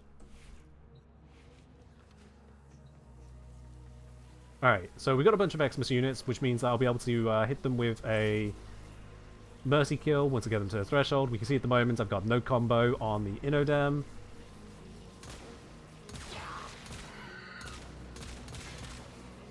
Let's not overkill him. Stabby! There we go. Switch to Inodem. 6 combo. Yeah. And if we just wait for the timer to run out on that, it will take a moment, because of the combo bonuses I have. Yep, it's still 6. So I did just gain initial combo from the Mercy kill. Yeah. So there you go, Mac. Your idea has already been implemented. You're welcome.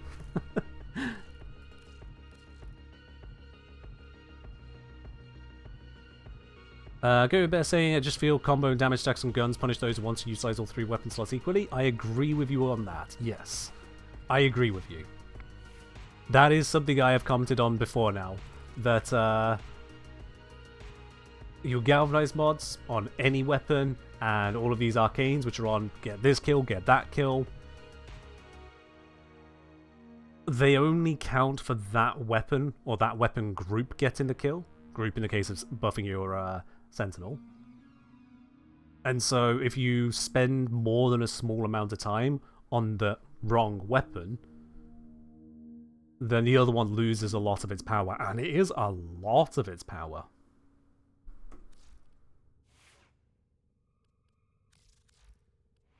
So, in this last moment, I'm now going to open up the floor fully to you, chat. I'm going to open it up to you completely fully on this one. What non-damage buffing arcanes would you like to see in melee?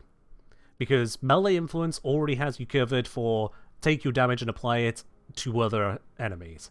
Melee exposure already has, oh, here's a really easy condition to just get more damage. So, we already have simple brain dead damage arcanes. Competing with those is a fool's errand. What non-damage focused melee arcanes would you like to see? What kind of powers coming out of it? Like I've mentioned, things like things to interact with stealth, things to reward you for having been stealthy, things which give you additional loot on those kills as a trade-off for not getting these damage bonuses. I start saying movement speed or parkour velocity. Honestly, yeah, that could be pretty damn cool. So I'm saying increased range. I could see some value in that, yeah. You meet some condition like I'm not sure what the condition would be for a range-based one. If it needed a condition, but arcanes usually have a condition. Max saying, I've always hated the combo duration arcanes are on the guns instead of the actual melee, so maybe that. So, an arcane which as part of it includes combo duration extension? Okay. Or maybe rewards you for that, so that you don't feel as bad for putting it on the guns. So you go, ah, but the guns are now buffing the melee for doing that, maybe.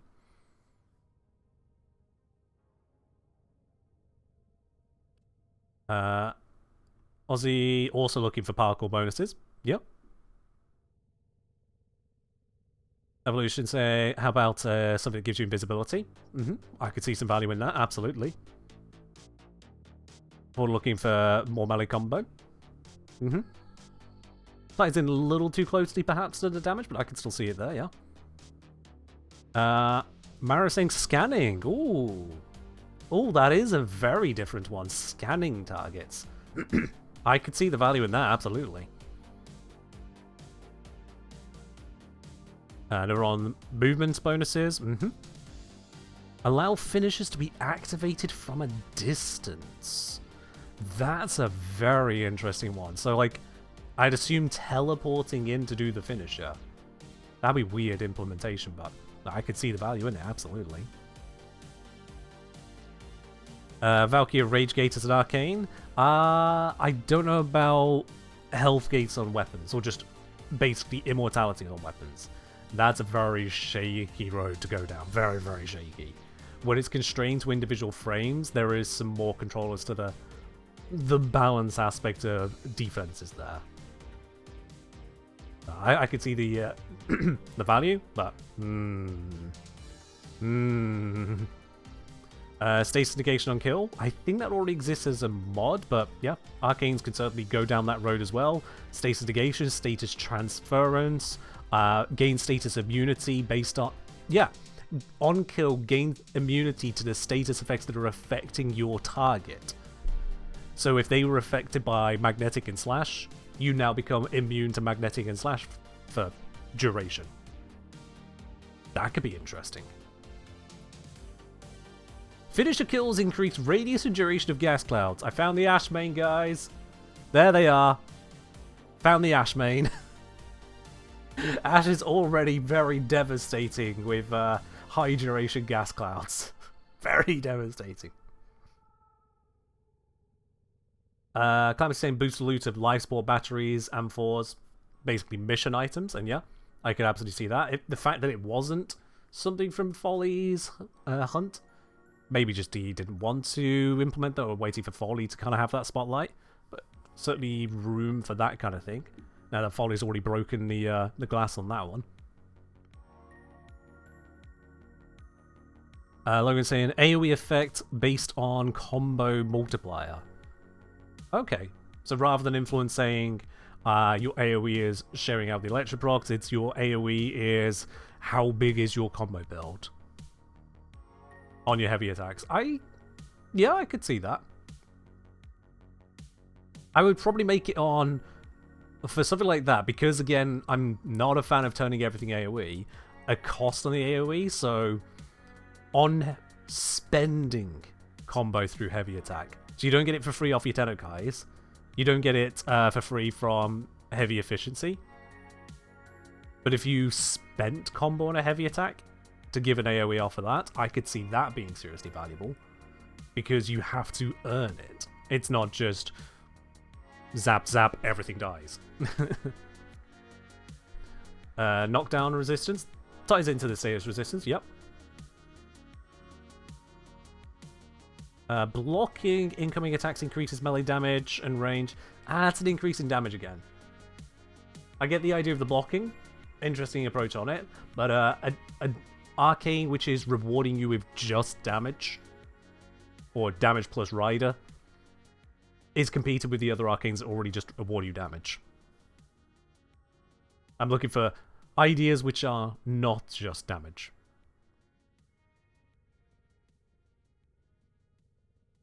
Boost elemental damage on combo count. Same again, it's more damage. That's melee exposure with a slightly different trigger. Melee kills increase damage of jump kicks. Not only is that more damage, but it's more damage to something absolutely ludicrous, and so you've kind of somehow come back around to sure, why not again. Boost to attack speed, that's damage under a different name. I get it, but come on.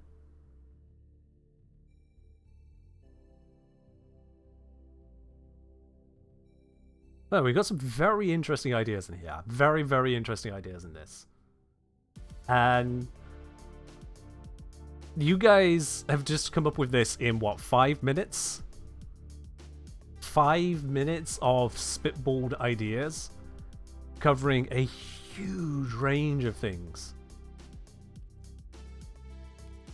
And we got melee retaliation. Yeah. This is... The more I look at this, the more I feel like melee influence doesn't really need to be nerfed. There is room for it to be nerfed. Yeah, Kareen is the one I've not got around to max ranking, that's all. Influence doesn't really need to be nerfed, and if anything, I feel like at this point, melee influence has become the raw nourish. But the problem is that most of these other arcanes aren't your Raffle Advance, Eclipse, Shock, Lava, Ensnare, Quiver, Evade.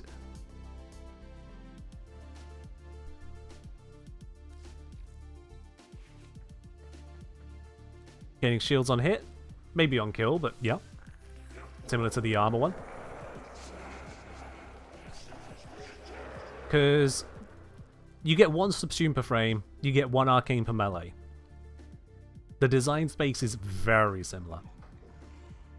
Defscott saying the Nourish nerf was also a who cares. The Nourish nerf, interestingly enough, DE did nerf it, DE intentionally nerfed it. The nerf did impact energy income.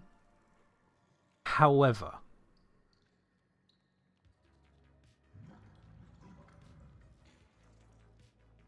when it came to the nerf, they said at the time they weren't looking to just kick it down into the ground.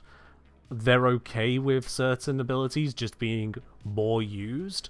They wanted to kind of soft balance it, and in doing so, they made it where the viral is less oppressively powerful, if anything. Meaning that your other status effects could land more often. So they both nerfed it and softly buffed it at the same time.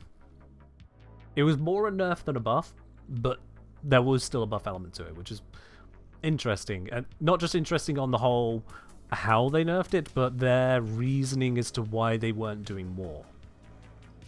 Is that they're okay with some abilities just being picked frequently. It's like how we have various mods which are just almost always on a build. At least for certain types of build, because you won't put Nourish onto a frame that wants neither viral nor energy. You just won't. You won't put Raw onto a build if you're not really going for status damage, because you'll probably find a better buff somewhere else than Raw. And that is the same as to how on a lot of melees you'll see Blood Rush, you'll see Galvanized Steel, you'll see Prime Pressure Point or Condition Overload. But then there are times where you wouldn't use them. But still, there's a lot of mods which are just the correct one a lot of the time. So melee influence being a near enough default go-to isn't the worst. It's that I look at these other arcanes and I find that I struggle to see where they want to be used outside of Harmony, Ash, those very few punctual weapons that slightly pull through, and Vortex at least has more of a position, but it was worse in the past. It has been buffed. Don't know when, but it has been buffed. Right, Bonnet's a good competitor for Nourish now? Yeah. They created something else powerful to give you choices via side grades, which is what the whole thing's supposed to be.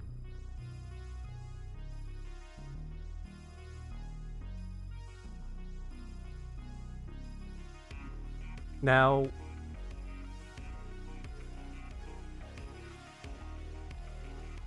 I do see some calls for types of nerfs on influence. There's a final thing I want to think on just real quickly here. When it comes to melee influence and its other potential balances, some people say make it line of sight, some people say reduce the range on it, some people say reduce the time on it, some people say make it only affect electric, although that's a very weak nerf if anything. There's no deadhead for melee. Melee doesn't really have the precision to aim for headshots so reliably, which is a big part of that. Although if you mean just a get kills equals get damage arcane, then yeah, it is missing that.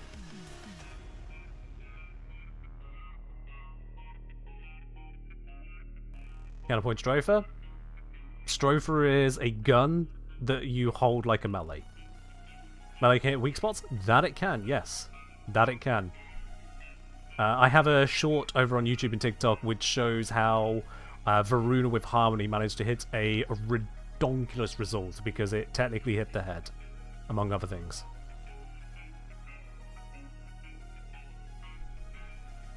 Defscore saying weapon type specific melee arcanes would be cool. I disagree on that. Melee weapons don't do enough to distinguish themselves for themselves as it stands. The main use case for non-ranged melees, for true melees if you will, is mostly just E or W plus E. Walk forwards and attack. And that's by design. I would be open to melees given reason to feel different in their gameplay naturally, rather than requiring an arcane to make them stand out.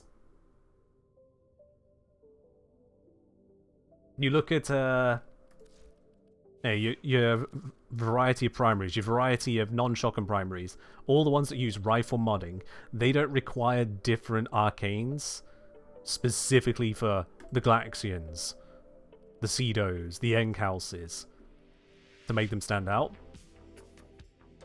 Or even just the beams, the rifles, the bows, although there's a couple of bows. Largely, they stand out by the fact that they just already stand out how they operate. Melee largely doesn't have that. I say largely, there are niche differences on that, which is why the Corona Prime is so amazing. It's why the glaives and the gunblades stand out like they do. But the amount that other melees manage to stand out is a lot less. And Arcane is, in my opinion, not the way to fix that. But that's just my opinion.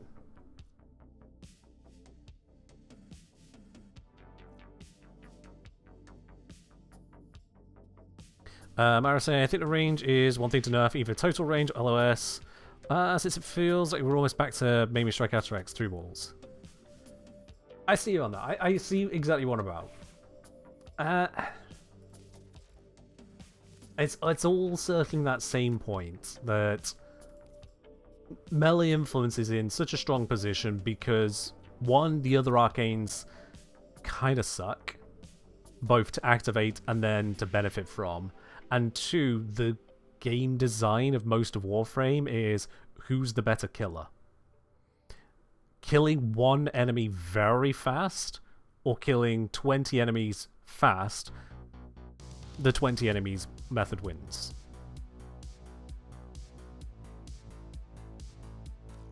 In almost every circumstance. Almost every circumstance. And so that's why influence just stands on top so much. So there is room for melee influence to be nerfed without removing it from that top spot. An LOS check on it, I fear would hit it a little too hard, because as it stands, melees don't have a great late game kill rate compared to guns, is an unfortunate problem. And that's where I look at the whole, okay, so rather than trying to take away one of the things that allows them to compete very fucking well, look at the ways that they can instead be different. Do things that guns can't do or aren't set up to do.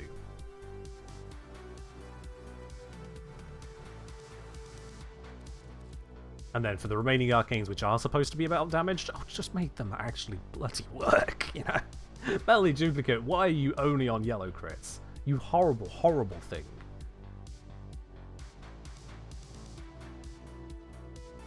If a gun had a arcane that was on yellow crit plus 100% multi-shot, I think it would see very little use.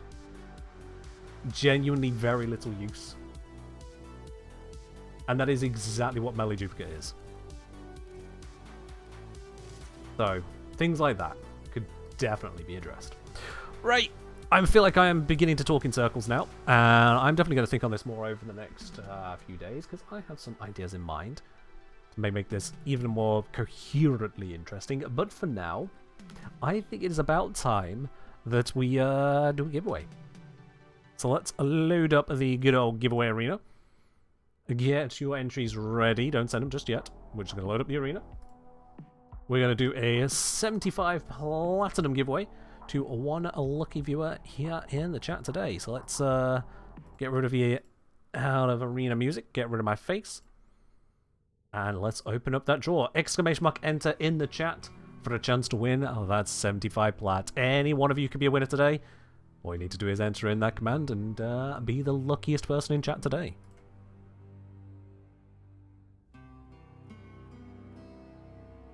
And yep, Kurix asking, just yellow crit? Yep, melee duplicate does not trigger if you land anything other than a yellow crit. If you land non-crit, or if you land better than yellow crit, melee duplicate does not trigger. Makes it a very limited arcane. And a lot of good weapons, you can just build them for more damage by building for better crits than you could get by duplicating their hits. Kind of wild. It is kind of wild in that regard.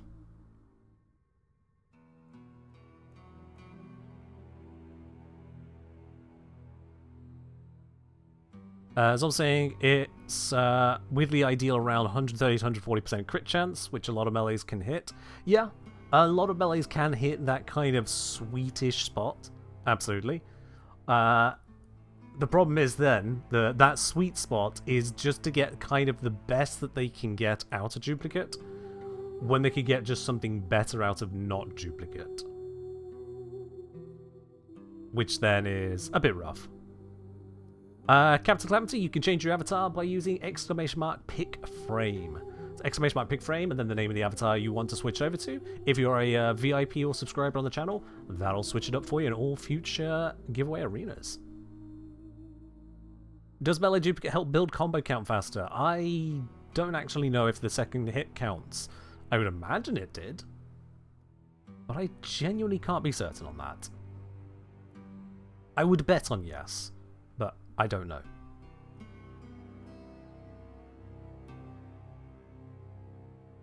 Alright, we're going to do the draw here in 20 seconds time. Exclamation mark enter in the chat. Exclamation mark enter if you would like to have a chance at 75 plat.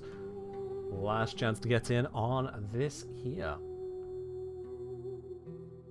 Can the second hit also trigger the arcane? No. You never get a cascade out of melee duplicate. It simply just doesn't do that. Sadly. Well, that could be a little bit ridiculous if you had exactly 100% crit chance. But yeah. Alright. Let's do the draw. Any one of you could indeed be our winner of the 75 plat here. Any one of you entered, that is. If you didn't enter, you ain't in it to win it. But who is it going to be today? It's not going to be Happy Hour Honeymoon. You've been taken out of the running, Brother Oni. Obliterated Zomtronic. Not today. Not again. There goes the Red Cape Death Sculler. Nope. Our winner indeed is going to be, hopefully not under an advert. I just noticed an advert hit, but it is Al Aegir. Excellent work, Tenno. The extraction point is Aegir. up ahead. Congratulations, you are our winner today of the Platinum giveaway. Earning yourself that lovely 75 plats. We've already got your details on record, so there's nothing else you need to do. That will slide into your inbox within the next couple of weeks, fresh from DE. Well, isn't that rigged? Yeah, absolutely, yeah, totes. We all know it's rigged. We all know it's rigged, of course. Every time a moderator wins, rigged. Every time someone who isn't you wins, rigged. We all know it. See, if it was actually rigged, you'd think I would be able to bait people into supporting the channel more out of that rigging, wouldn't you? You know? Anyway, that is, though, where we're going to wrap it up today. I have got a lot to think about when it comes to melee influence and just the whole arcane landscape as a whole. You guys have certainly given me some nice bits and pieces to think about there. So I do hope you have yourselves a wonderful start to your week. All the best. And for those of you here in the UK who have yourselves a bank holiday tomorrow as well, if indeed that is a holiday for you, enjoy your day off. Make the most of it. I mean, it might actually even be sunny in some places on a bank holiday. I've gone and done it now, haven't I? If it rains, you can blame me. But I'll see y'all in the next one on Wednesday. Bye-bye.